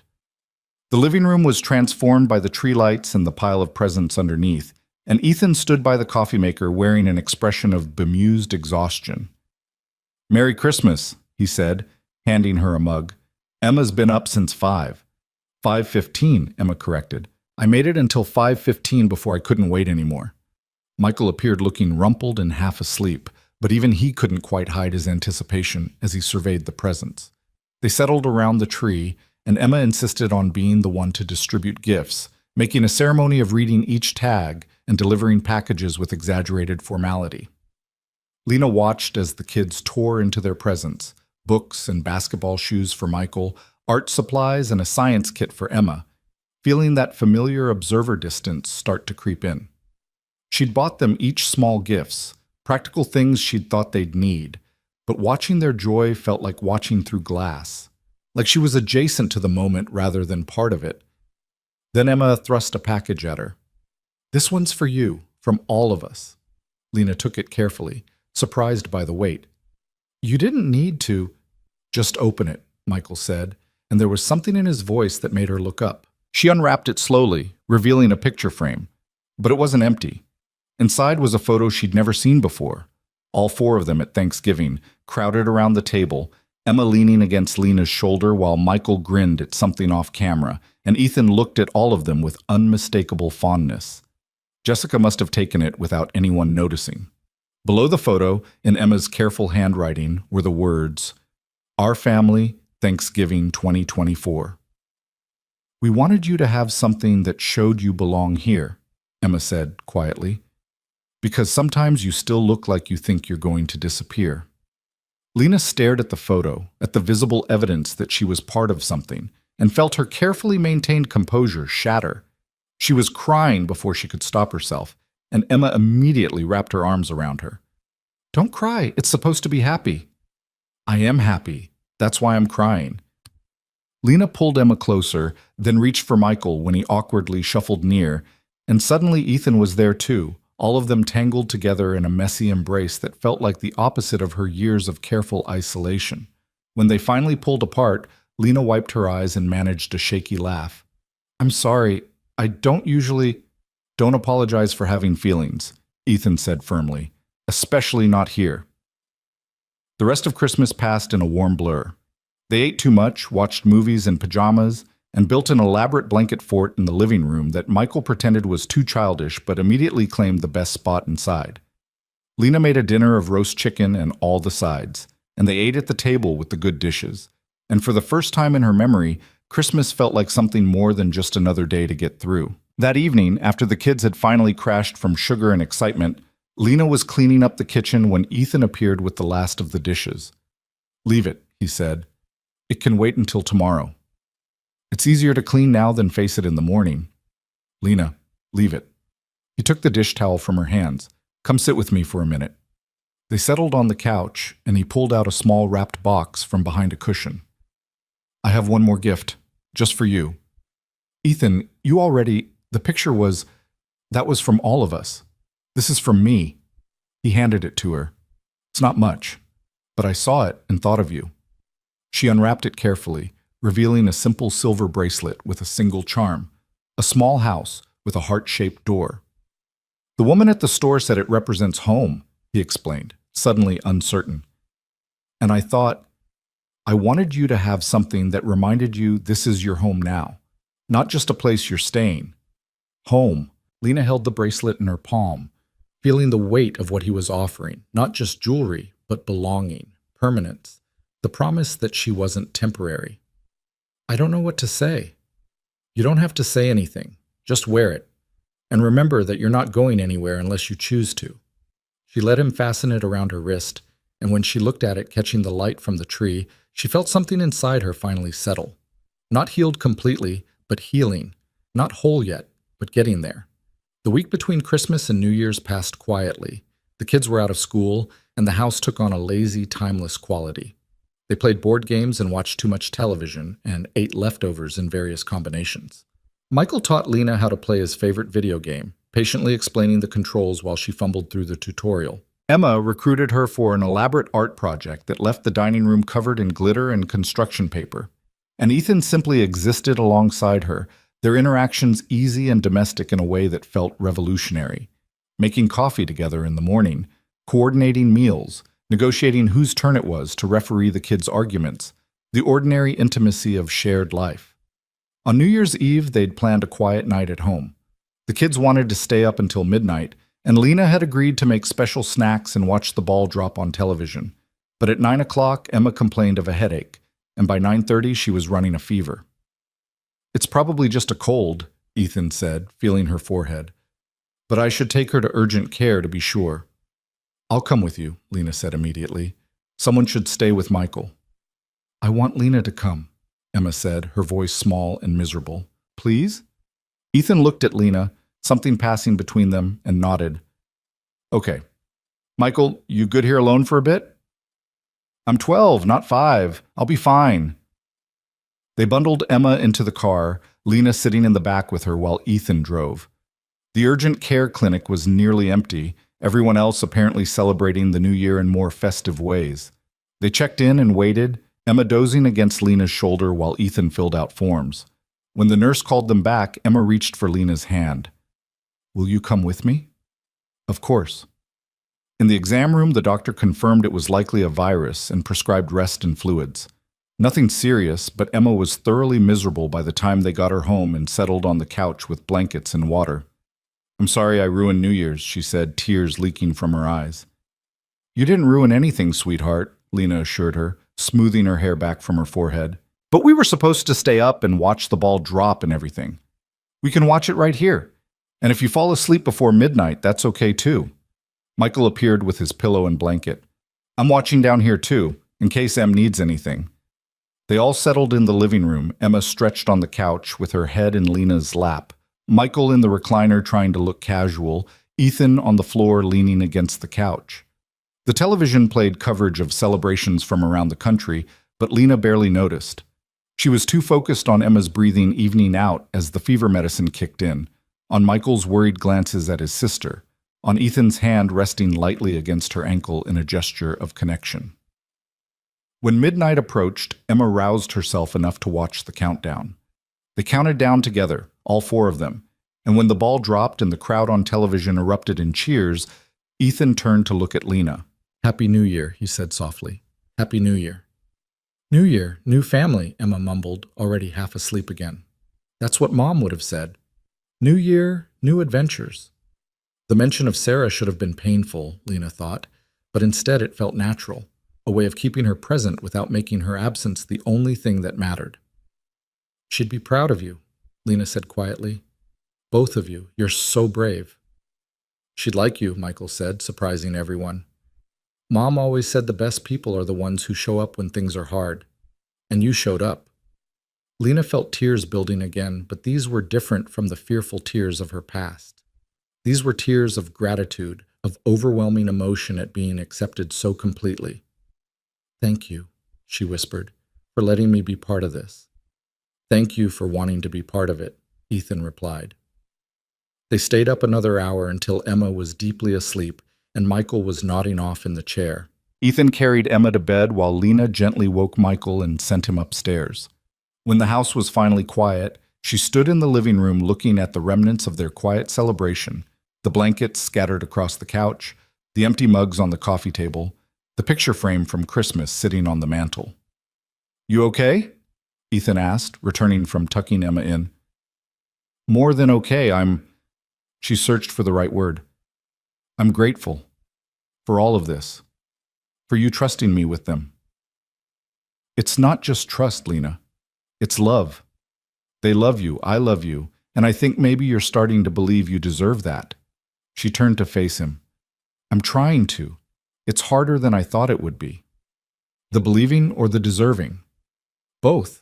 I spent so long thinking I was fundamentally insufficient that accepting I might not be feels like rewriting my entire understanding of myself." "Then rewrite it. Write a new story. One where you're enough exactly as you are." "What if I can't?" "Then we'll remind you, every day if we have to, until you can see yourself the way we see you." Lena moved closer to him, drawn by the absolute certainty in his voice. "And how do you see me?" "I see someone who's brave enough to love children who aren't biologically hers. Someone who shows up every single day even when she's terrified. Someone who turned our house back into a home just by being in it." He reached up to touch her face gently. "I see someone I want in my life permanently. Someone I'm choosing, not because I need help or because you're convenient, but because you're you, and that's more than enough." "I'm still scared," she admitted. "Good. That means it matters. If you weren't scared, I'd worry you weren't invested." "I'm very invested, terrifyingly invested." She took a shaky breath. "I love them, Ethan, Emma and Michael. I love them so much that sometimes I can't breathe from it." "I know. And I love you." "Not the way I thought I was supposed to love someone. Not romantic in the traditional sense, but something deeper. Something that feels like partnership and friendship and family all mixed together." "That sounds perfect to me." "It doesn't bother you? That I can't, that I'm not, that you're not offering me the traditional package of romance and biological children?" "No, Lena, it doesn't bother me. I already have children. What I need is a partner. Someone who will help me raise them and build a life with me. Someone who sees us clearly and chooses us anyway. That's you." She kissed him then, her first real kiss in years, and it felt like sealing a promise. Not a romantic beginning, but something more substantial.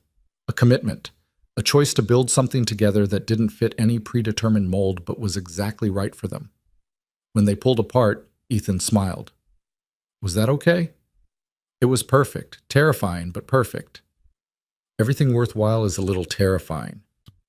They stood together in the quiet house, and Lena thought about how much had changed since that autumn evening when she'd stood on this same porch and confessed she could only offer love for his children. She'd thought it was a limitation, an apology for being insufficient, but Ethan had seen it for what it really was, an offering of the most profound kind. The choice to love without expectation of return, to give without demanding reciprocation. January arrived with bitter cold and the return to routine. School started again, and the lazy holiday pace gave way to homework and basketball practices and the ordinary demands of everyday life. But something fundamental had shifted.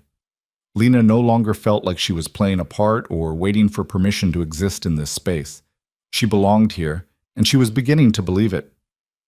Emma's birthday fell in mid-January, and she requested a sleepover party with her 3 closest friends. Lena spent days planning activities and decorating the basement, determined to make it special.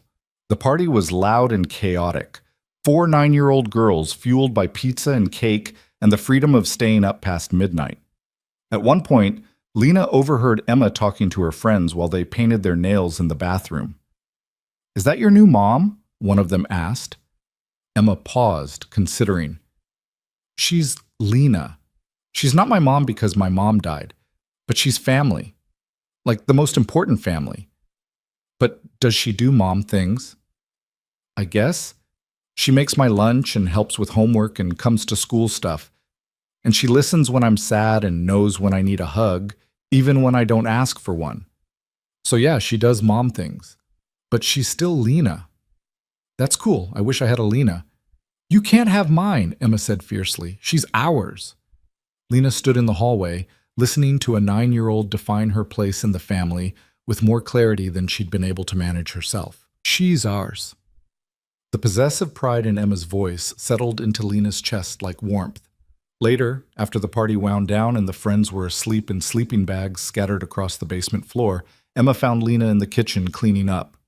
"Thank you for making my party so good," she said, wrapping her arms around Lena's waist. "You're welcome, birthday girl. I heard you in the hallway when we were talking." Lena stiffened. "I didn't mean to eavesdrop. It's okay. I wanted you to hear anyway." Emma pulled back to look up at her. "I know you're not my mom, and I know you worry about that, about whether it's okay for you to be important to us when you're not actually our parent. But Lena, you don't have to be my mom to matter. You just have to be you.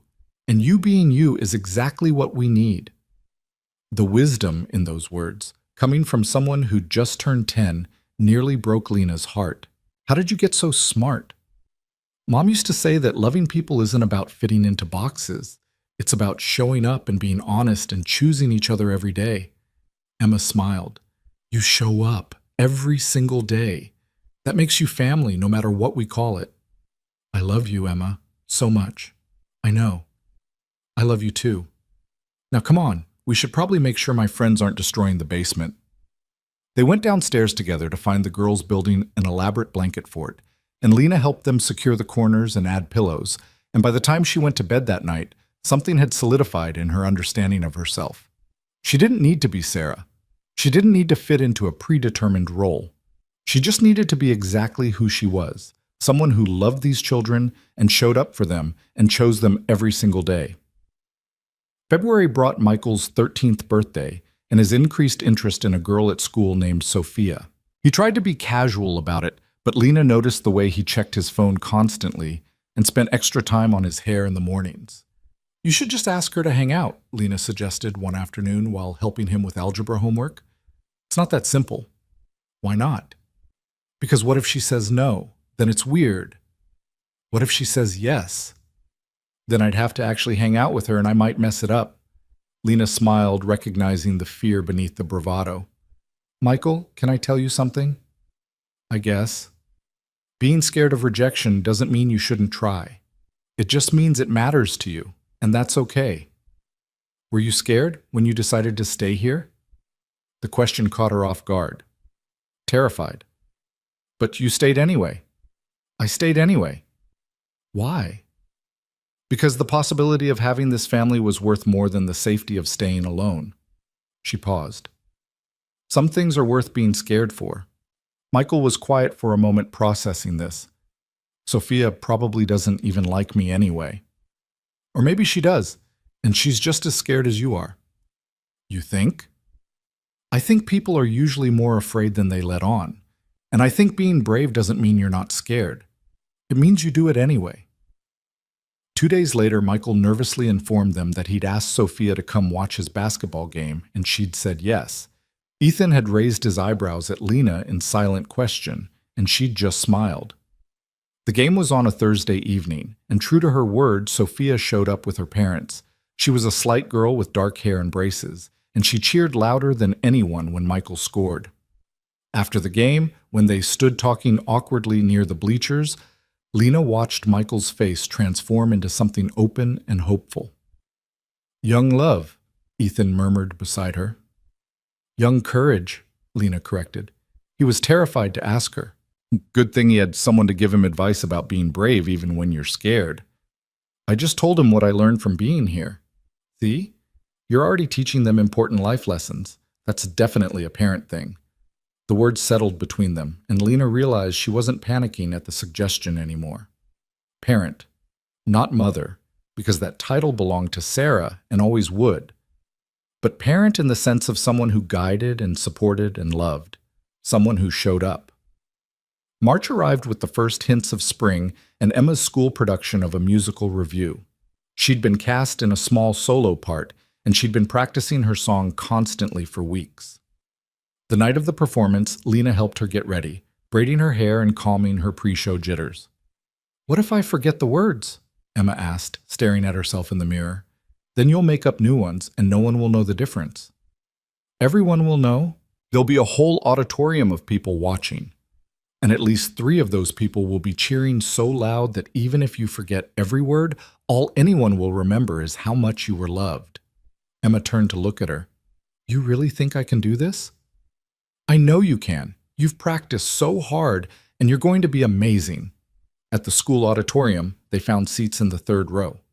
Michael complained that they were too close, and everyone would see them, but he positioned himself where he had a clear view of the stage. When Emma appeared for her solo, Lena felt her heart clench with pride and anxiety. Emma sang beautifully, her voice clear and confident, and she didn't forget a single word. When she finished, the 3 of them cheered exactly as loud as Lena had promised, and Emma beamed at them from the stage with unmistakable joy. Afterward, when they found her backstage, Emma launched herself at Lena first. "Did you see? Did you see? I didn't forget anything. You were perfect. Absolutely perfect." "You were so good, Em," Michael added, his teenage coolness dropping for a moment. "Seriously, way better than anyone else." "Your mother would have been so proud," Ethan said, and there were tears in his eyes. "She is proud," Emma said with certainty. "I know she is, and she'd be happy that Lena was here to see it too." The casual inclusion, the assumption that Sarah's pride and Lena's presence could coexist without conflict, felt like final permission. Lena wasn't replacing anyone. She was adding to what already existed, filling gaps without erasing what came before.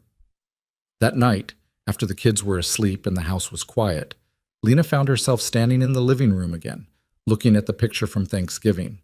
But this time, she didn't see herself as an interloper or a temporary addition. She saw family, 4 people who'd chosen each other and were building something new from the remnants of loss. "What are you thinking about?" Ethan asked, appearing beside her. "How different everything is now. How different I am." "Different how?" "I used to think my life was about what I couldn't have, what I couldn't be. But now I think maybe it's about what I chose instead. The family I found instead of the one I couldn't make. The love I give instead of the love I thought I needed to receive." "That's beautiful. It's also terrifying, because it means admitting I have something worth losing. Worth keeping too, though. Worth fighting for." "Yeah," Lena said softly. "Worth fighting for." He put his arm around her shoulders, and she leaned into him, and they stood together looking at their family captured in a photograph, proof that belonging was possible even when you thought you'd lost the right to it. Spring came early that year, March bleeding into April with unseasonable warmth and the sudden explosion of green across the Missouri landscape. Lena had been living with the Mercers for 6 months, and the rhythm of their life together had become so natural that she sometimes forgot there had ever been a time before this. Before Emma's morning chatter and Michael's basketball schedule, and Ethan's steady presence anchoring everything. But forgetting the before also meant she'd stopped bracing for the end, and that terrified her more than anything. The crisis came on a Tuesday in mid-April, unexpected and devastating in the way that truths often are when they've been buried too long. Lena was folding laundry in the living room when the doorbell rang. She opened it to find a woman in her late 30s, blonde and polished, with the kind of careful beauty that spoke of effort and maintenance. Behind her stood a man about the same age, tall and uncomfortable looking. "Can I help you?" Lena asked. "Is Ethan Mercer home?" the woman asked, her smile not quite reaching her eyes. "He's at work. Can I take a message?" "And you are?" Something in the woman's tone put Lena's defenses up. "I'm Lena. I live here. Who are you?" "I'm Christine Mercer, Sarah's sister." The smile turned sharp. "I don't believe we've met." Lena's stomach dropped. She knew Jessica, Ethan's sister, but she'd never met Sarah's family. Ethan had mentioned once that they'd been distant, that Sarah's relationship with them had been complicated, but he'd never elaborated. "Jessica never mentioned you were living here," Christine continued, walking past Lena into the house without invitation. "How long has this arrangement been going on?" "I moved in after Thanksgiving." "How convenient. And what exactly is your role in this household?" "I help with the children and the house." "So you're the housekeeper." Christine's eyes swept over the living room, taking in the scattered evidence of family life. Ethan always did need help managing things. Sarah used to worry about what would happen if something happened to her. Looks like he solved that problem quickly enough. The insinuation was clear and cutting, and Lena felt her face flush. "It's not like that." "Isn't it? You're living in my sister's house, taking care of my sister's children, playing house with my sister's husband. What exactly would you call it?" "I'd call it family," Lena said quietly, finding her spine. "And this is their home. Not Sarah's, hers and Ethan's and the kids. I'm just what? The replacement? The upgrade? Tell me, does he pay you for your services, or is room and board compensation enough?"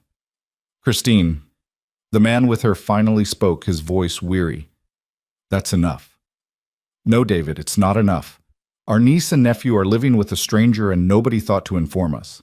We had to hear about it from Jessica at a church function, casually mentioned like it was no big deal that some woman has inserted herself into our family."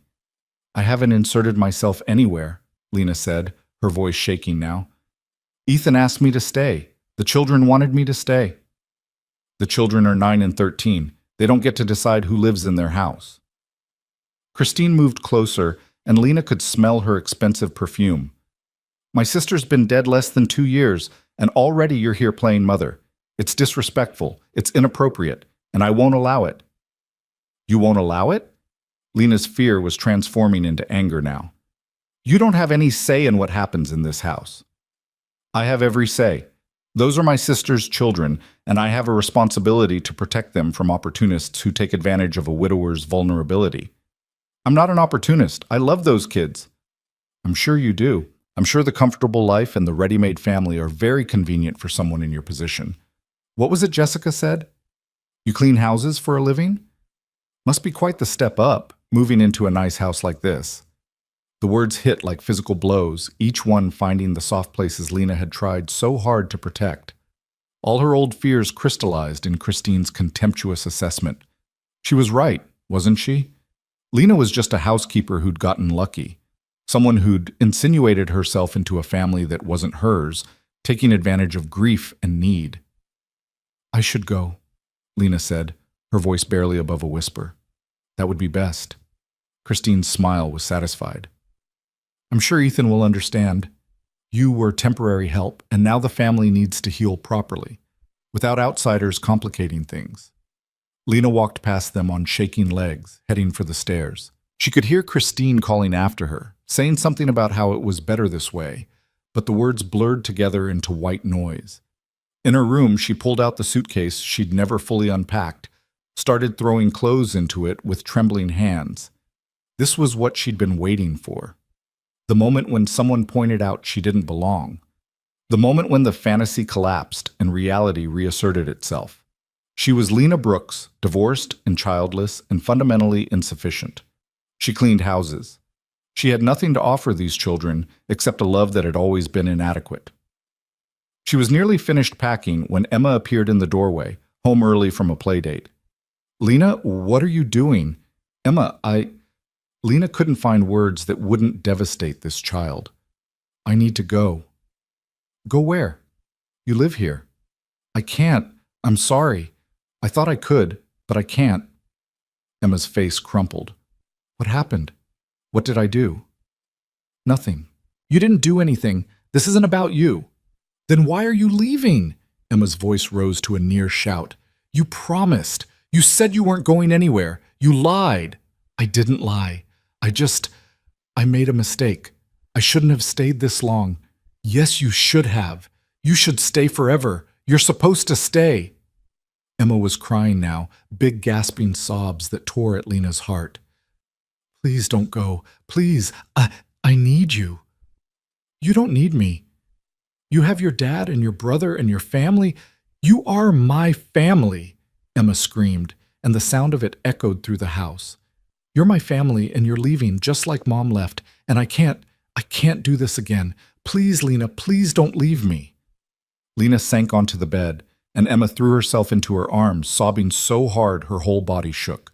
Lena held her, crying too now, feeling the weight of what she was about to do crash down on her. This child had lost her mother, and now Lena was choosing to become another loss, another person who left. "Who's this?" Christine appeared in the doorway, and her expression softened slightly at the sight of Emma's tears. "Emma, honey, it's okay. This is for the best." "Aunt Christine?" Emma pulled back from Lena, confusion and hurt warring on her face. "What are you doing here?" "Your Uncle David and I came to check on you, and it's good we did. This situation isn't appropriate, sweetheart. You need proper family taking care of you, not hired help pretending to be something she's not." "Lena's not pretending, she's—" Emma looked between them, understanding dawning. "You did this. You made her leave. I'm helping her see reality. She doesn't belong here, Emma. She's not your mother. She's not family. She's just someone your father hired who overstepped. Get out." Emma's voice was cold in a way Lena had never heard. "Get out of our house. Emma, I'm your aunt. I don't care. You don't come here. You didn't come when Mom was sick. You didn't come to the funeral. You didn't call or visit or help when Dad was falling apart and Michael was angry all the time and I cried every night. You didn't do anything, but Lena did. Lena showed up. Lena stayed. Lena loves us. So get out of our house and don't come back." Christine's face flushed. "You can't speak to me that way." "I just did. Leave. Now." There was a commotion on the stairs and Michael appeared, taking in the scene with quick assessment. "What's going on?" "Aunt Christine is leaving," Emma said, her voice shaking but firm. "And Lena's staying." Michael looked at the suitcase on the bed, at Lena's tear-stained face, and his expression hardened. "Yeah, Lena's staying, so whoever you are, you should go." "Michael, I'm your aunt, your mother's sister." "My mother's dead, and you weren't there, so you don't get to show up now and tell us how to live." He moved to stand beside Emma, a united front. "Lena's family. If you can't see that, then you really don't know anything about our family." Christine looked at David, who'd been silent through all of this, and he finally spoke. "Christine, we should go. This isn't our place." "But we should go." He looked at the children, then at Lena. "I'm sorry for the intrusion, and for what was said. It wasn't our business." He guided Christine toward the stairs, and they heard the front door close a moment later. The three of them stood in Lena's room, the suitcase an accusation between them. "You were really going to leave," Michael said quietly. "I thought she said things that made me think I didn't belong here." "That's crap. Of course you belong here." He paused. "Were you just going to go? Without even talking to us?" "I was scared." "So you were going to run away?" Emma's voice was small and hurt. "Like we don't matter?" "No, you matter more than anything. That's why I was leaving, because I thought you deserved better than me. Someone who was actually family, not just someone pretending. You're not pretending, Emma said fiercely. And you don't get to decide you're not good enough. We get to decide that. And we decided you're perfect. I'm not perfect, Em. I'm broken and scared, and I don't know what I'm doing half the time. So? Dad doesn't know what he's doing either. None of us do. We're all just figuring it out. Michael sat on the edge of the bed. Look, I'm not good at this emotional stuff. But Lena, you can't leave. Not because some random aunt we never see decided to show up and say mean things. That's weak. And you're not weak. I feel weak. Yeah, well, you're not. You stayed with us when Dad was a disaster and Emma cried all the time and I was being a jerk to everyone. You stayed through all the hard parts. You don't get to leave now just because someone said something that hurt your feelings. It wasn't just that. She was right about some things. I am just the housekeeper. I do clean houses for a living. I'm not— You're Lena, Emma interrupted. That's all you need to be. Just Lena. The person who braids my hair and makes good breakfasts and listens when I'm sad. The person who taught Michael to cook and comes to our games and makes this house feel like home. That's who you are. Not what you do or where you came from, just who you are to us. Lena looked at these two children, this girl and boy who'd lost their mother and chosen to love her anyway, and felt something fundamental shift in her understanding of herself. She'd spent so long defining herself by what she lacked that she'd forgotten to see what she had. Not biological children, but children who loved her. Not a traditional marriage, but a partnership built on choice and commitment. Not perfection, but presence. I'm sorry, she whispered. I'm so sorry. I shouldn't have packed. I shouldn't have believed her over you. You're going to unpack now, right? Emma asked anxiously. Yeah, I'm going to unpack. And stay? And stay. Emma threw her arms around her again, and Michael awkwardly joined in, and they stayed like that until they heard footsteps on the stairs, and Ethan appeared, home early from work, and clearly having been called by one of the kids. Jessica called me, he said, taking in the scene. Said Christine showed up here. What happened? The kids pulled back and Lena stood to face him. She told me I didn't belong here, that I was taking advantage of you, that the kids deserved better than an opportunistic housekeeper playing house. Ethan's jaw tightened. And you believed her? For a minute I did. She said things that I'd been thinking anyway, that I'm not good enough, that this isn't real, that I'm just filling a gap until something better comes along. Do you think that's true? No, not anymore. These two just spent the last 20 minutes telling me exactly how wrong she was, how wrong I was for listening to her. They're right. Christine hasn't been part of our lives in years. She doesn't get to show up and decide what our family looks like. He moved closer. Lena, I'm going to ask you something, and I need you to be honest. Not what you think I want to hear, not what you think you should say, just the truth. Okay. Do you want to be here? With us? As family? Yes. Even though it's messy and complicated and we're all still figuring it out? Especially because of that. Even though people like Christine might show up and judge and make assumptions? I don't care what they think. I care what you think. What Emma and Michael think. What I think. She paused. And I think I belong here. Not because I'm replacing anyone or filling a void, but because I chose you and you chose me back. Because love doesn't have to look one specific way to be real. Ethan reached for her hands. Christine was wrong about everything. You're not the housekeeper. You're not temporary. You're family. You have been since the moment you decided to stay. I know that now, really know it, not just hoping it's true. Good. Because I have something I've been meaning to talk to you about, and this seems like the right time. He glanced at the kids. Can you two give us a minute? But we want to hear, Emma protested. Emma, downstairs, now. They left reluctantly, and Ethan closed the door behind them. When he turned back to Lena, there was something nervous in his expression. I've been thinking about this for a while. Talked to my lawyer, actually. And I want to know if you'd be interested in making this official. What do you mean? I mean legal guardianship, adoption, if you're open to it, making you their legal parent, not just in practice but on paper. So people like Christine can't show up and question your place in their lives.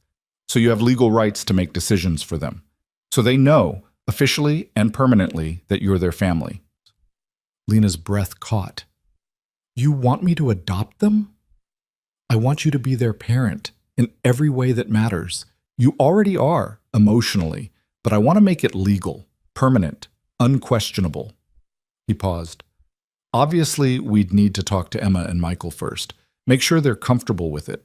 But Lena, I want you to know that from my perspective, you're not auditing this family anymore.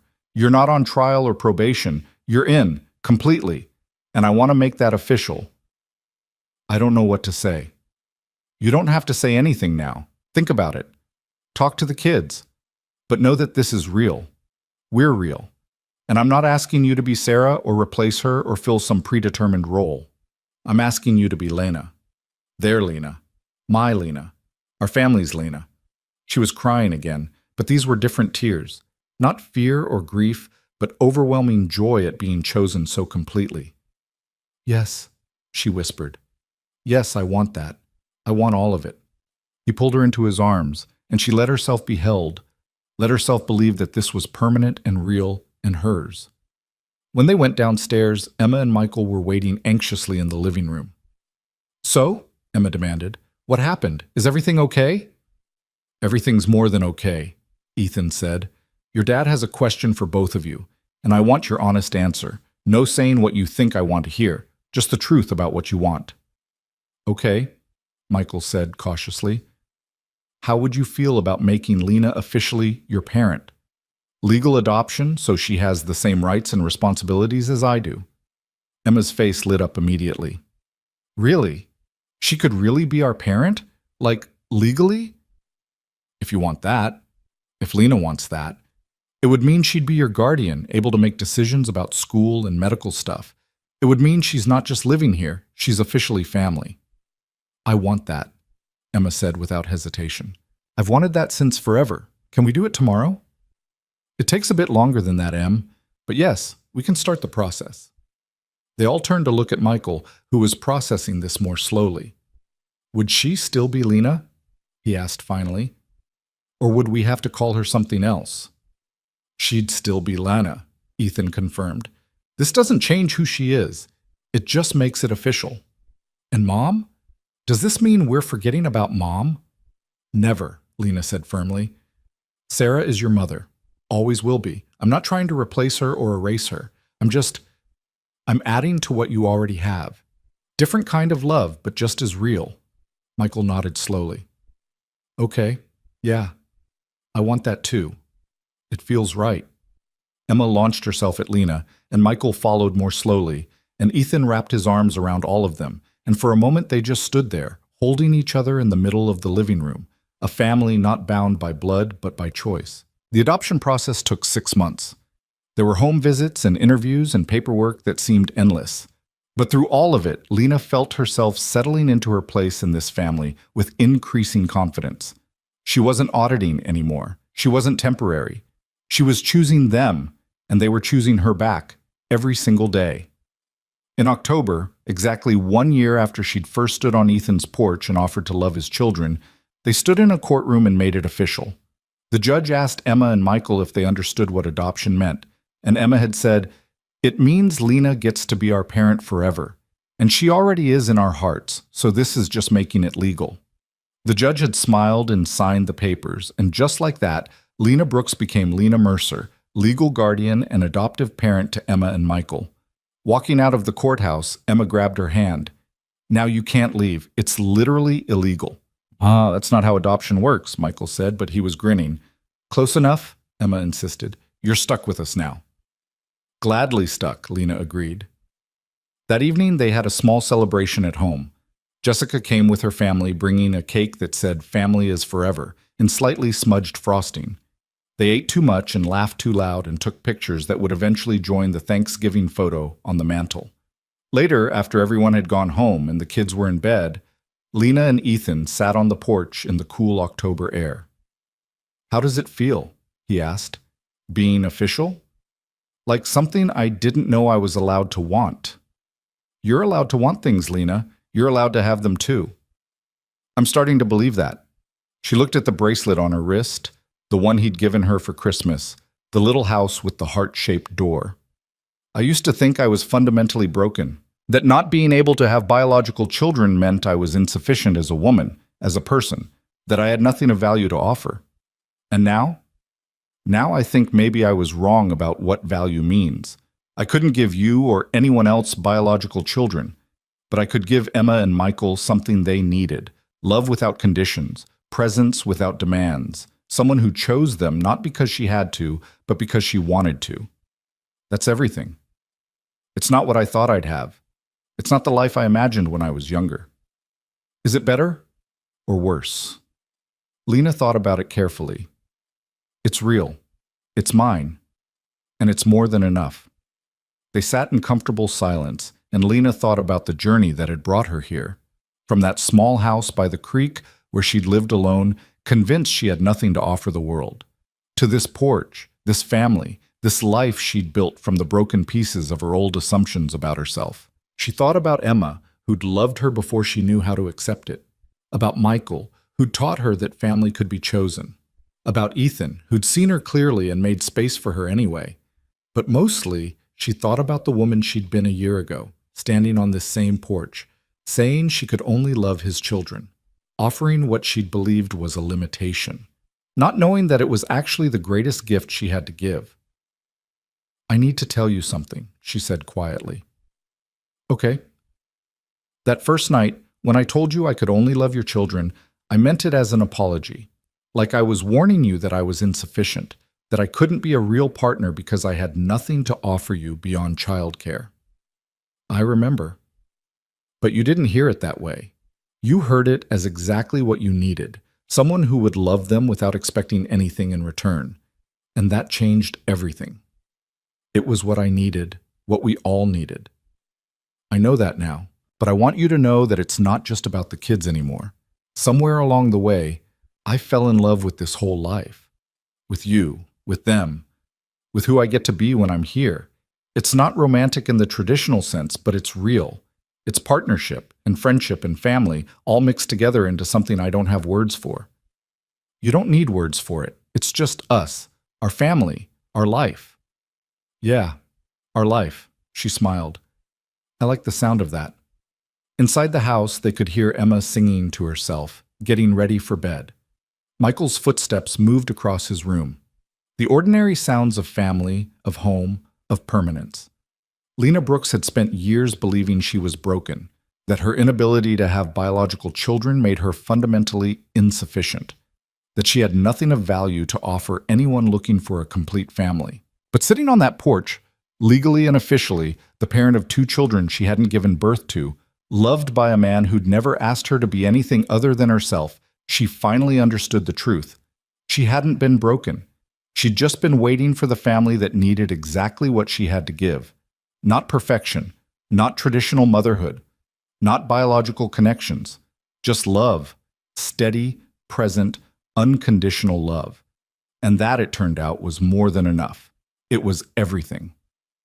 The screen door still squeaked when it opened. Ethan still hadn't fixed it. But now, instead of being a reminder of things left undone, it was the sound of home, of people coming and going, of life being lived, of a family that had built itself from loss and choice and the courage to believe in second chances. Emma appeared at the door in her pajamas. Lena, can you tuck me in? Of course, sweetheart. Me too, Michael called from upstairs, trying to sound casual but clearly wanting the same ritual. Lena stood, and Ethan caught her hand briefly. Thank you, he said quietly, for staying, for choosing us. Thank you for letting me, for seeing me when I couldn't see myself. She went inside to tuck in her children, her family, feeling the weight of the bracelet on her wrist and the lightness in her heart. Behind her, she heard Ethan follow, closing the door on the cool October night. The house welcomed them in, warm and full of life, full of the love they'd built together from the broken pieces of before. Not perfect, not traditional, but completely, absolutely, wonderfully theirs. And for Lena Mercer, that was the greatest miracle of all. Not the family she'd thought she'd lost the right to have, but the one she'd found by offering the only thing she'd believed she had left, Love. Just love. And it had been enough to build everything.